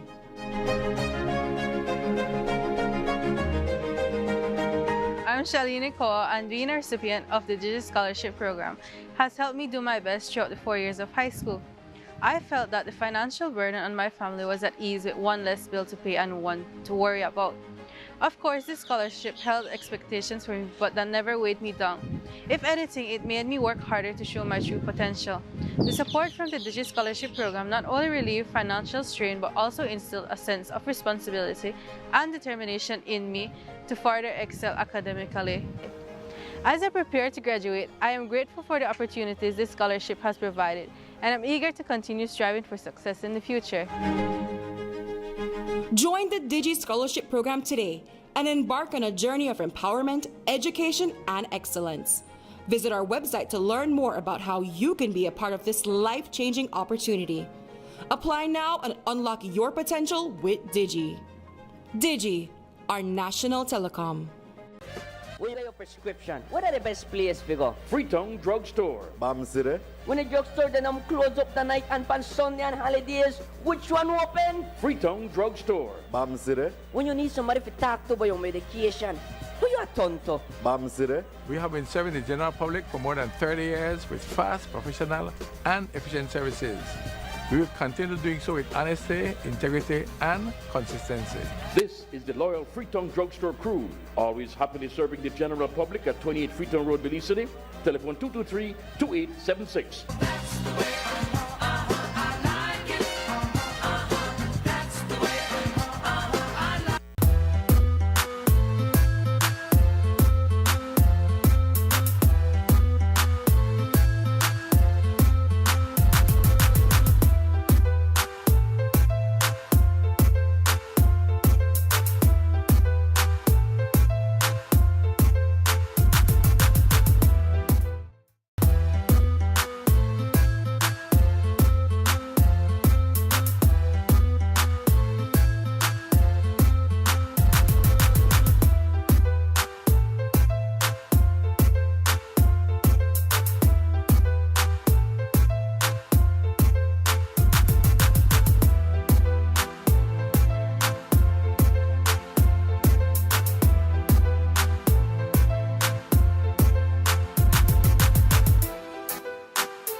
back to the WB Wake Up Belize Morning Vibes. It's Mose, Noor Mohammed. It's Thursday morning, and we now change gears a little, but a very familiar gear to us. We've got Sister Yaya Marin Coleman here with guests, and I will be introducing the guests. But firstly, good morning and welcome to the show, Sister Yaya. Good seeing chairperson of the UEF, but not here this morning in that capacity. She's here as well, as a tour guide. Yeah, that's about it. And along with her, she has brought brother Dr. David Jackson and his wife, who's also a doctor, Dr. Sheila Jackson, and actually Dr. Jackson, or Dr. David Jackson, was once Sister Yaya's professor at Florida A&M University. And I don't know, man. I don't know how that worked out for you, but obviously you survived it. And and so what we've been told is that Mr. and Mrs. Dr. Jackson have been all over Belize and even outside of Belize, and so they have been yayaed, no? You guys non-stop. I asked you how you were doing, and you said, man, I'm beat. Yeah, that sounds like you've been traveling with Sister Yaya. I need to go on vacation after. Yeah. And he's done all the driving. Oh, wow. Man. All over the country. That's great, man. So, your first time in Belize? It was. Oh, yes. You're still here? That's how thorough the pace has been. She's working. Yes, from last Saturday we got here, and the journey began at that point. I could imagine. What has it been like for you both? Well, I would say it's been a great experience for us. You know, we've been to different places. In fact, we were thinking about taking a cruise to Greece, and my wife suggested that I reach out to Yaya. She said, well, why don't we go to Belize instead? And so I reached out to Yaya, who I've remained in contact with off and on over the last 20 years or so. Wow. And we started to try and pull together an itinerary for us to visit, you know, the country. And in her mind, she wanted to take us to all 6 districts. I said, I want some rest. All the villages and all the yes. So we came in and look. And actually, we had dinner at Bird's Eye when we got here, and then we headed out to Gales Point, Manatee, and that was very interesting for us because we like to engage with local people when we travel. We don't like the touristy experience when we move around, and so we met a brother who was. Actually, Yaya woke him up. He was in the house asleep, but he came out and we started to engage with him about the history of that area. And where was that? Where was that? Gales Point, Manatee. Yes, and this was the brother that gave us the Liston Myers. Yes. It's Liston Myers. Yes. And so, you know, he had mangoes on the tree, and my wife loves mangoes. My favorite fruit. Yes, and so she... you know, we started a conversation with him and really had a great conversation. But for us, it's very eye-opening to travel through the different communities, see how people are living, right, and to recognize that's you with him. Yes. You know, the different experiences that people have. I am a historian by training, and as a social historian, I like to study people, how they live, how they interact with each other. And also class dynamics that come along. Yes, that's her specialty is reading people. Yes. So she would have got that from maybe so some of it. Well, we're going to thank your wife for making an extremely accurate and wise advice to you. Yes. Because Greece has nothing on us, man. Absolutely. Let me tell you how it goes, right? She told me to do it, and then I did all by the time we got ready to leave, she said, I don't want to go over the itinerary again. I know it by heart. If I do that itinerary one more time. So, obviously, you're not here in your professional capacity. So, right. But just so that folks know that you are a provost of the North Carolina Central University, provost and vice chancellor for academic affairs. Yeah, and you are a teacher. I'm a teacher, middle school reading teacher. Okay, great. What Obviously, you've been here a short time, and I believe that there was zero chance that you would have a touristy experience with Sister Yaya. I think the tour guide alone of choice, you had no worry in that regard. You were good. Yeah. But what has your meeting people, you said in Gales Point, Manatee, but obviously I look here, you've been down to Hopkins, you've done Mango Fest in Hopkins.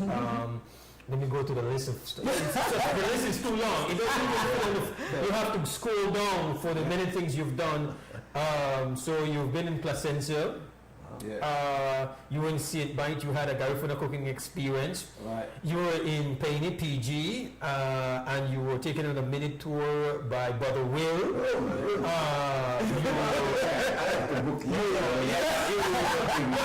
Listen, I'm not even halfway. I am not even halfway. This is this in a week. I have no idea. But they drove through San Pedro, Colombia, San Miguel, and Silver Creek. They visited the Golise Garifuna Primary School in Dangrega. Like, how did you guys do all of this? You did zip lining and tubing. Yeah. Calpech, San Antonio, Maya community. You were made corn tortillas and made Maya pottery. Went to Calpech, drove through Spanish Lookout. How many days? 5 nights and 6 days. They fly out today. Yeah. And then apparently WUB is a part of the tour.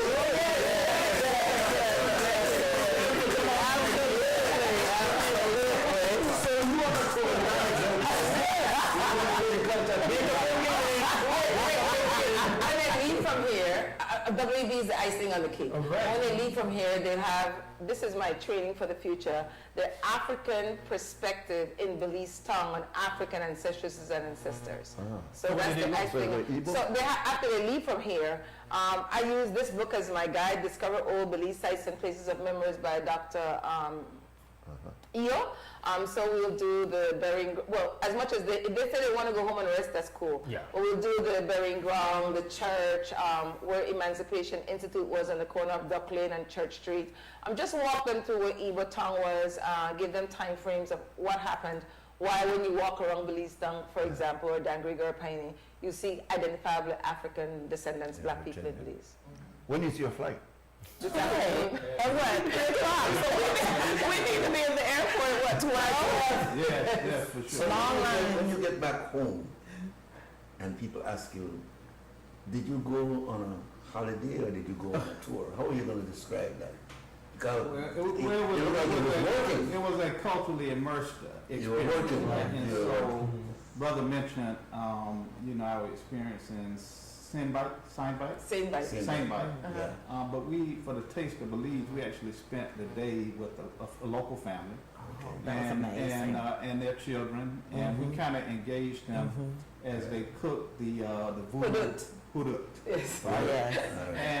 And so we were able to talk with them the entire day and learn how they ended up moving onto that piece of property. Some of the dynamics around that, and also about raising their children, and just life for them in Belize, right? And I think that's the kind of thing that for people who are interested and committed people would learn about. We certainly we appreciated that very much, that they took the time.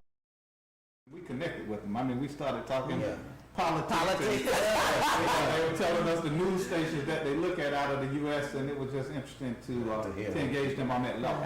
I wanted to get, if you don't mind, Mose, and by the way, your accent, which I call an accent, sounds very much like Martin Luther King. You have to tell me a story about that. I know, but that's not my question.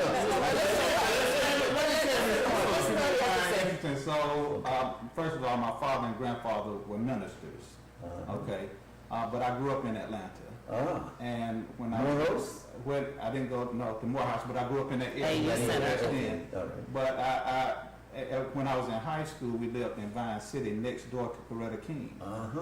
So she was my neighbor to the right of our house when I was growing up there. And King, incidentally, was killed the year that I was born. And so he was never there, but the children were there. And they still have the house there. And they still have the house there in Vine City in Atlanta. You're right. I'm kind of tuning into the accent now.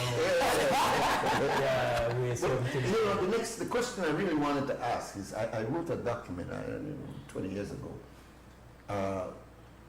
recognizing that a lot of our African American brothers and sisters are looking to connect. And there were a lot of Africa tours, and I would look at these tours. They go and they get a chance to get barefooted, because they saw the African experience as sort of going native, so to speak, as opposed to productive and skyscraper Africa. They were they wanted grass skirt Africa. Yes. So the tours, which were very expensive, coming out of Atlanta, because they were focusing on the term we used 20 years ago was buppies, people who were black, urban people who had made money and they were looking to spend.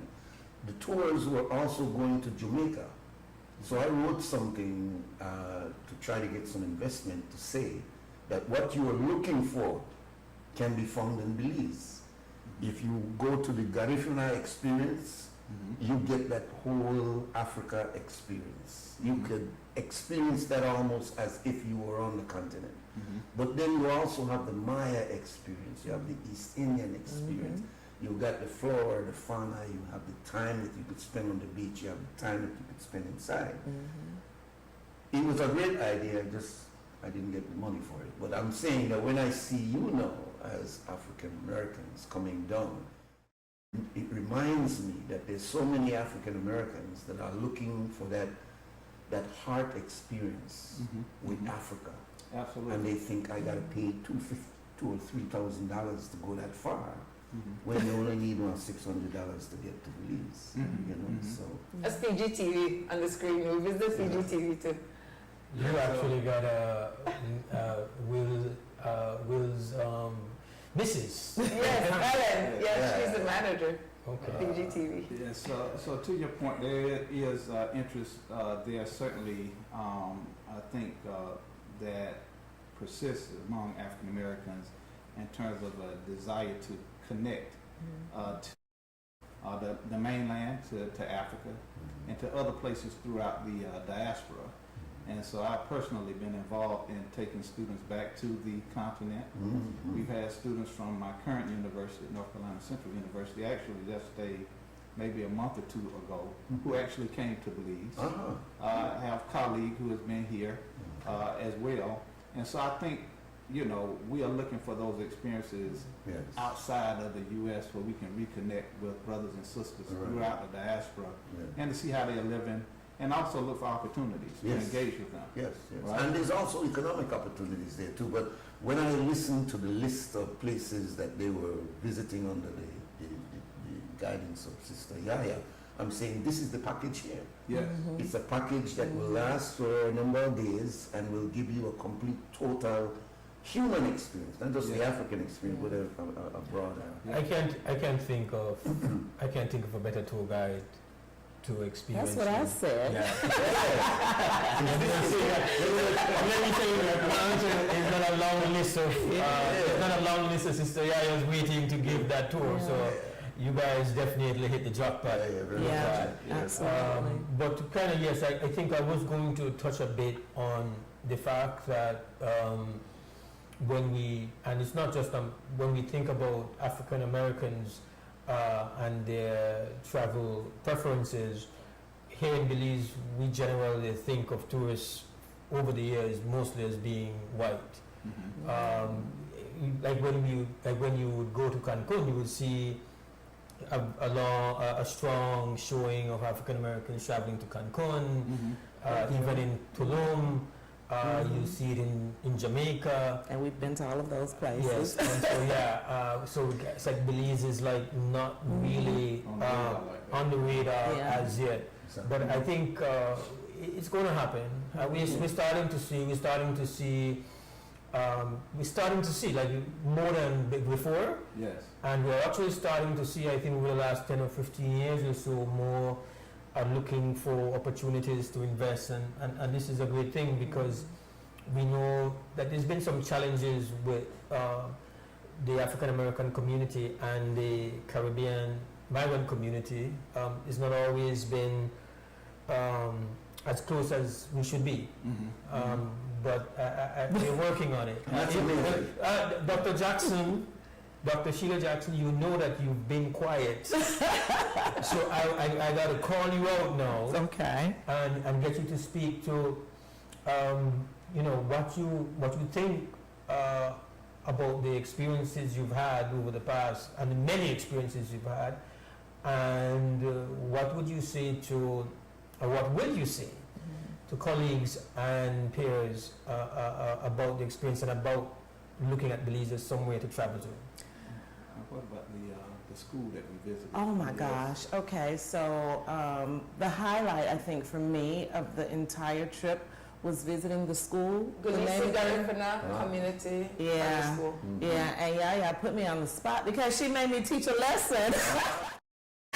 So it appears as though the administrator had a discipline issue with some of the students, and I said, "What they do? Talk to me. Tell me what they did." And so she took me up to the classroom, and I talked to them about discipline, respecting your peers, respecting your teachers, and at the end, we were talking about we loved each other, blowing kisses. That was really the highlight because I'm an educator. Yes. So engaging with the students was a highlight for me. I like to be immersed in African culture and people from the continent. So while it was very interesting to visit the Mayan communities and those things, what's most important to me is dealing with Black people, and so it was a learning experience because I did not know how many Mayans were here. I just, thought Black people. So that was very interesting.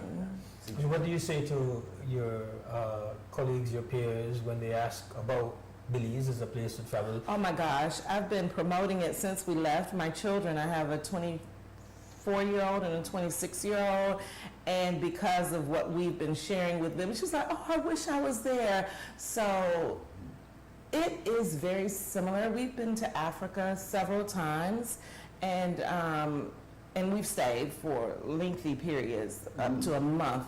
I have. Yeah, you've probably been there longer.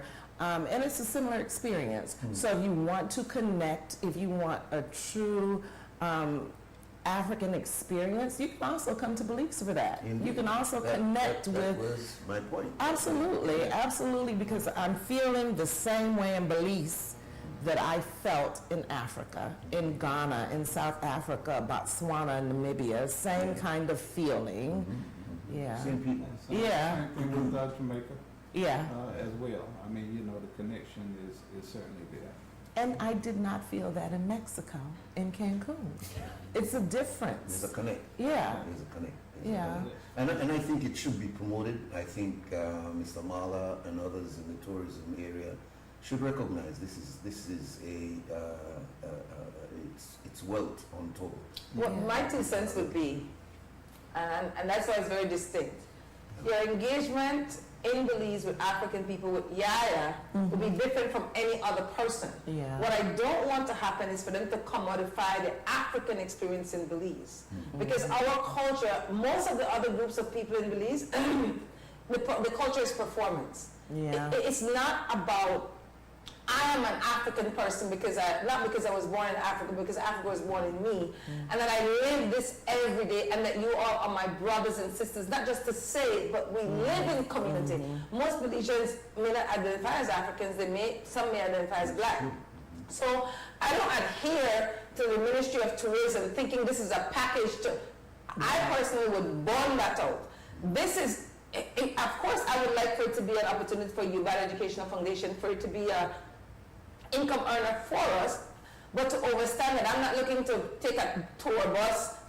We're not for sale. You're going to pimp me out like that. But that's not what I was saying. I'm not. No, I just want to put that on the record. No, it's fine. Let me put this on the record. I am not speaking about you working for anybody. I'm saying that this is so big, this is so huge, that it is enough there for others to do a similar situation. So this can be remain as its own, because most tours describe exactly what they're about.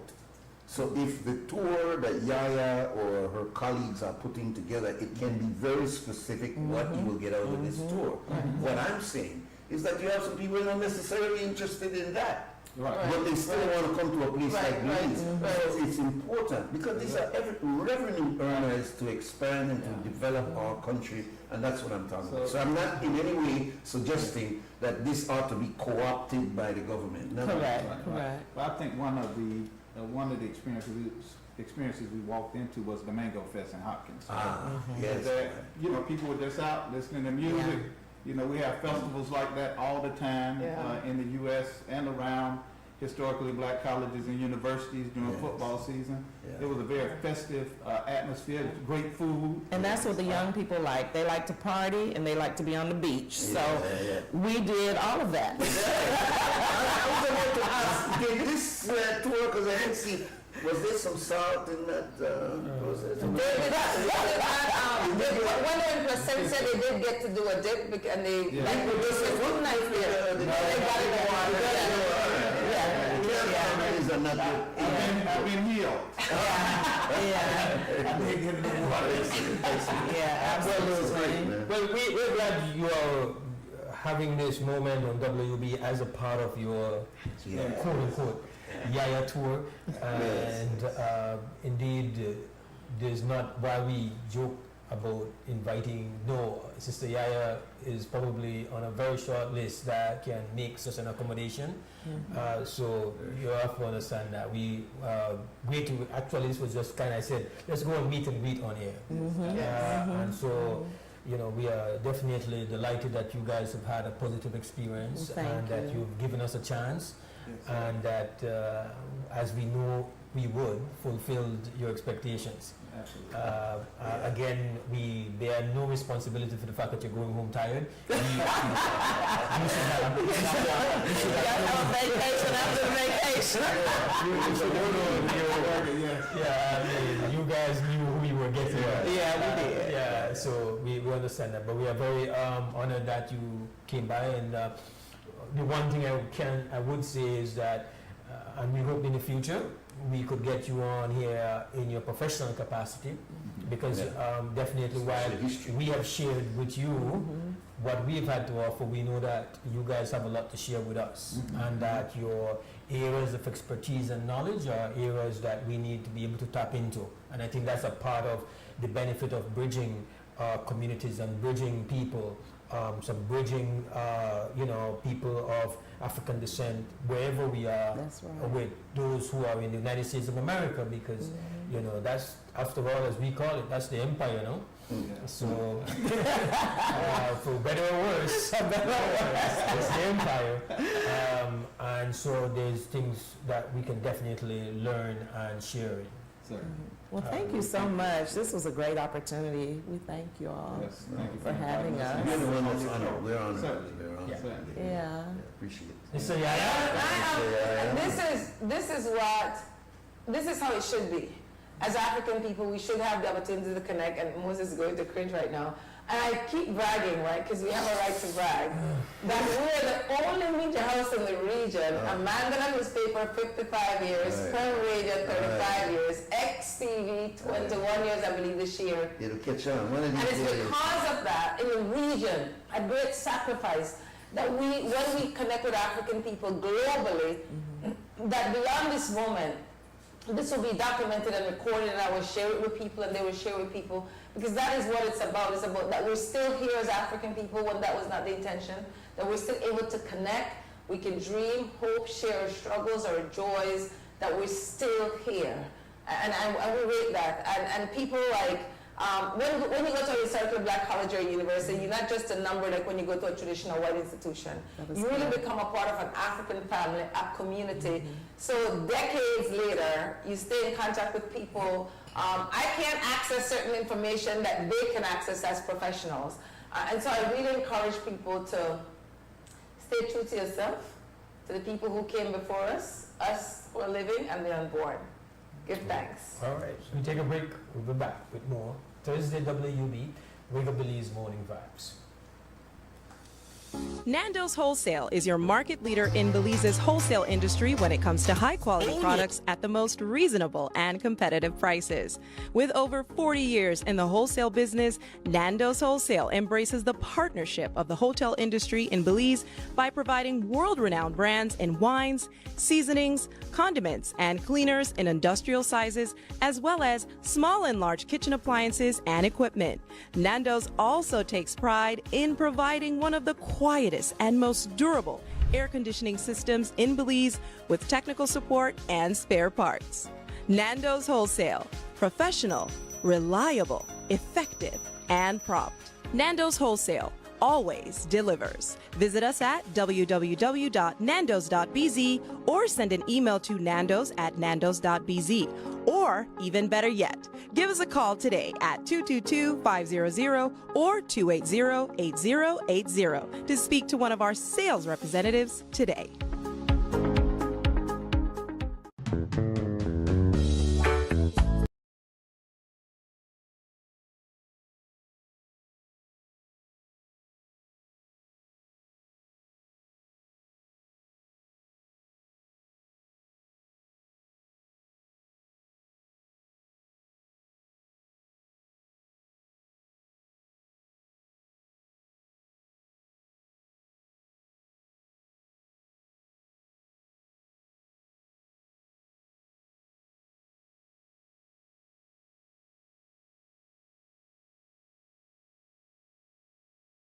Invites you to the National MSME Roadshow 2024. Join us for free workshops in marketing using AI, finance, business planning, and customer service. Connect with financial institutions for access to finance opportunities, meet with key government agencies, and showcase your business at the Roadshow Expo in an effort to get more locals to buy Belizean. We will be in Orange Walk Town, June 13th to the 15th, PG, June 27th to the 29th, Corozal, July 11th to the 13th, Benque, July 25th to the 27th, San Pedro, August 15th to the 17th, Key Cocker, August 23rd to the 24th, Belmopan, August 29th to the 31st, Hopkins, September 13th to the 14th, San Ignacio, September 26th to the 28th, Tangriga, October 10th to the 12th, Placencia, October 18th to the 19th, and Belize City, October 24th to the 26th. Sign up today for the National MSME Roadshow. For more information, follow us on Facebook at Beltrade or call us at 880-3737. Sign up today for the National MSME Roadshow.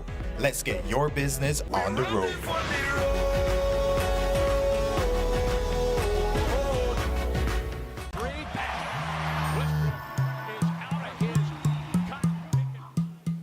Babe, I'm going out to pay the water bill. You don't need to go out. You could pay it from your phone. Look.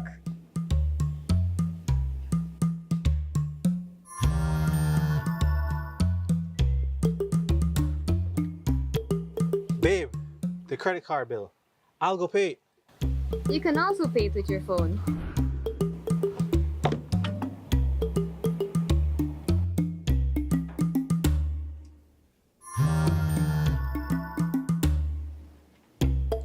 Babe, Yes, love? I need to go deposit the babysitter's pay. You really want to go out, don't you?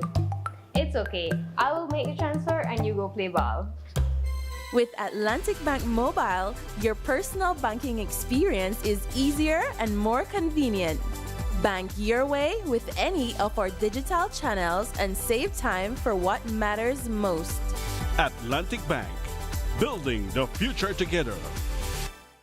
Belizeans all around the planet Earth, this is a roll call for all Belizeans living abroad. In a world that is becoming more uncertain and unstable, children and descendants of the Belizean soil must find common ground and align. Mark the date and make your plans. June 19th to June 22nd, 2024 at the Marriott Airport Hotel, Los Angeles, California. It's the historic first ever Belize Diaspora Summit. This summit will feature panel discussions featuring leading diaspora leaders and achievers. The Belize America Chamber of Commerce will host its annual business forum. There is a special delegation from the Ministry of Natural Resources to facilitate land queries for those in the diaspora, and a grand gala event to cap the Belize Diaspora Summit 2024. For registration and for more details, email info@BelizeDiasporaSummit.com or BIF2024California.eventbrite.com.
Morning Vibes, Mose, Hyde and Nur Mohammed here with you on this Thursday morning, the 13th of June 2024.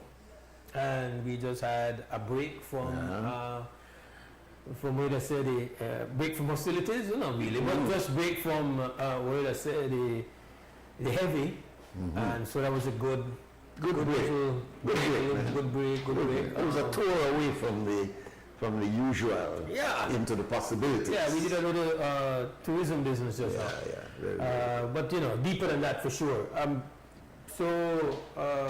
But anyway, there's a lot going on. We've spoken, of course, about that significant issue out west. I know that we have had some, I think you mentioned it just now, about the rainfall and potentially stabilizing the situation out west and stabilizing our energy. That's a huge matter. We also find out in the news, the report that we have a challenge being made to the state when it comes to alcaldes and the selection of alcaldes, and that matter now is going to be litigated. It's a very significant matter. We're dealing with traditional and a clash between a traditional way and then what is the conventional state. And so the alcalde is a traditional way of governance, a traditional way of leadership, traditional leadership structure within Mayan communities. And I think as you listen to the various attorneys make their presentations, something about, well, there might not be anything protecting the traditional process of selecting alcaldes from the way it's to be done according to the state and conventional quoting way. And then there's a question about, well, conventions or treaties that we might have signed into. Isn't it almost like the case that was brought before Abdullah Conte years ago, back in 2010, which is, again, what is the state's role and what is the role of the traditional way in which we behave, which goes way beyond the laws that the British left with us. And the way it's being put is not much different than the way it was put before, is that the Maya claim for Maya land rights based on traditions inherited for centuries cannot be juxtaposed to the laws that govern how this system works. And so you keep hearing the same claim being made to the Maya. Yes, we understand that you've got certain claims about the way you used to do things in the past, but the way things work is how things are supposed to work since 1981, and that is within the constitutional framework of our laws. That is what was challenged in 2010. Do the Maya have land rights, and are those rights as important or more important than the state's right over those lands? And the argument is still going on even today. So as I listened to this one, I said, here we go again. Because what the Maya is saying basically is that, look, we have a way in which we do things. And don't put Christina Koch and all of these people in front of us to try to suggest that all of this just started with Christina. We are way beyond and before Christina. So respect us. But the PUP has come along and taken on the same basic position of the UDP, which is a governmental position that, look at, you can't run nothing outside of we rules. For we rules are for we rules. And so there's the loggerhead one more time. And I think it's going to be very similar to that case that took place with Abdullah Conte. Well, high-powered attorneys on both sides, Attorney Marshall and Attorney Godfrey Smith, representing the Toledo Alcalde Association, and so I don't imagine that matter gets resolved at the Supreme Court level. Potentially this matter goes all the way to the CCJ. That's what I think it's going to end up being. If we lose, we're going to take it to the appeals. Yeah, to the appeals. Yeah, amazing. amazing. Yeah. And speaking about the appeals, I read something, and this is very brief, from former Prime Minister P.J. Patterson, saying that there are a number of states within the Caribbean that is still reluctant to give up the Privy Council. And Jamaica, and of course Belize, and a few others within the region. No, I think Jamaica is still Privy Council. Well, Jamaica, if I read what he was saying, well, I stand corrected. I stand corrected. But I got the sense that what PJ was saying was that we are way overdue in getting on with that, giving up the Privy Council and taking on our own jurisdiction within the region. And I got the sense from the article that Jamaica had made that move. I must read it again in case I was... yeah, I mean, And anyone out there who knows, please stand corrected. Just go ahead and text me 623-0077 so I can correct. But I got the sense that what he was saying is that we are so long overdue in depending on the... I guess the reason why I'm still saying Privy Council, like for example, I know that for example, Vibes Cartel, he appealed to the Privy Council. His appeal is being heard by the Privy Council. I don't think the Jamaicans have gone to the CCJ, but I could be wrong. Yeah. But what we will do is take a final break. All right, and I give a chance to do a check. I don't like to put out information and it is not correct because people quote us from here. All right, we'll be back. Benny's is kicking off Father's Day with popping deals for dad. In the month of June, visit a Benny's near you and get store-wide discounts on selected items such as Milwaukee and Axie Power Tools, Charbroil Barbecue Grills, car care products, Karcher pressure washers, and much, much more. Make dad happy with popping deals for dad in June, only at Benny's. Benny's, Benny's, oh, Benny's, Benny's.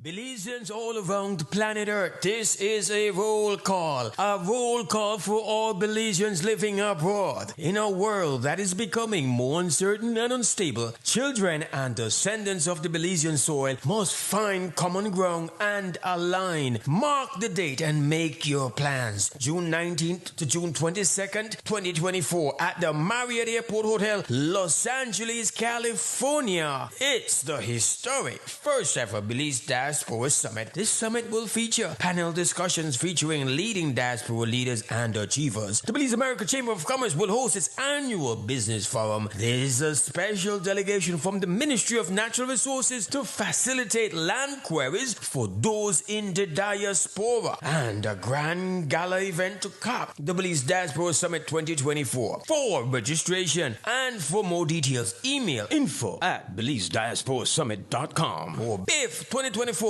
California.eventbrite.com. Upcoming enhancements to My Social Security. The new healthcare provider feature seamlessly connects healthcare providers, insured persons, and employers to facilitate the payment of sickness benefits. Here are the enhancements. Registered healthcare providers will create and submit online medical certificates using their healthcare provider accounts. Insured persons will receive a link to view the medical certificate to complete and submit their sickness benefit claim. And employers will receive an email notification of their employee's sickness claim. Also, the insured person and their employer will receive a copy of the claim decision letter after review. Healthcare providers, insured persons, and employers are encouraged to create a portal account to access and benefit from these new services on My Social Security at ssbportal.org.bz. My Social Security online portal. Social Security at your fingertips.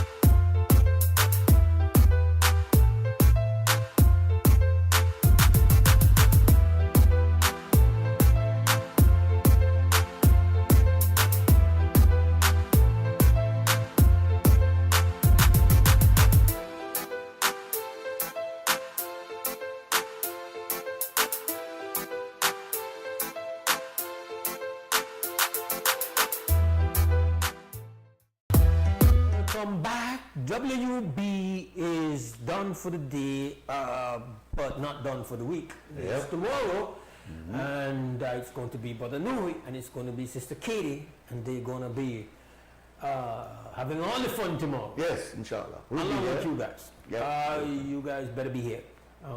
But now we wrap. We want to thank Tony G, our technician at Creme Radio, sitting in for Larry G. Big up yourself, Tony. International Tony G.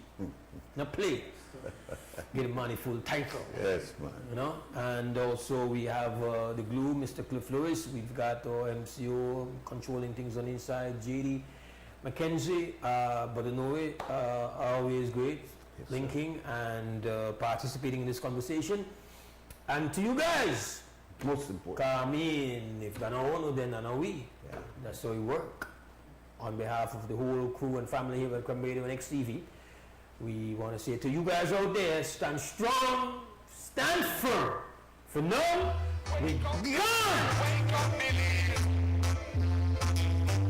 Wake up, believe. Wake up, believe. Wake up, believe. Wake up, believe. Another day is here. Wake up, believe. Wake up, believe. We gotta keep moving. Na na na na. Wake up, believe. Wake up, believe. Everybody gotta put the time in. Wake up, believe. Wake up, believe. Voice our opinion and place your calling. WB. Be yourself, see yourself. This is the show of people. Believe our hopes up to needless reason. Nobody feel left out in the vibe.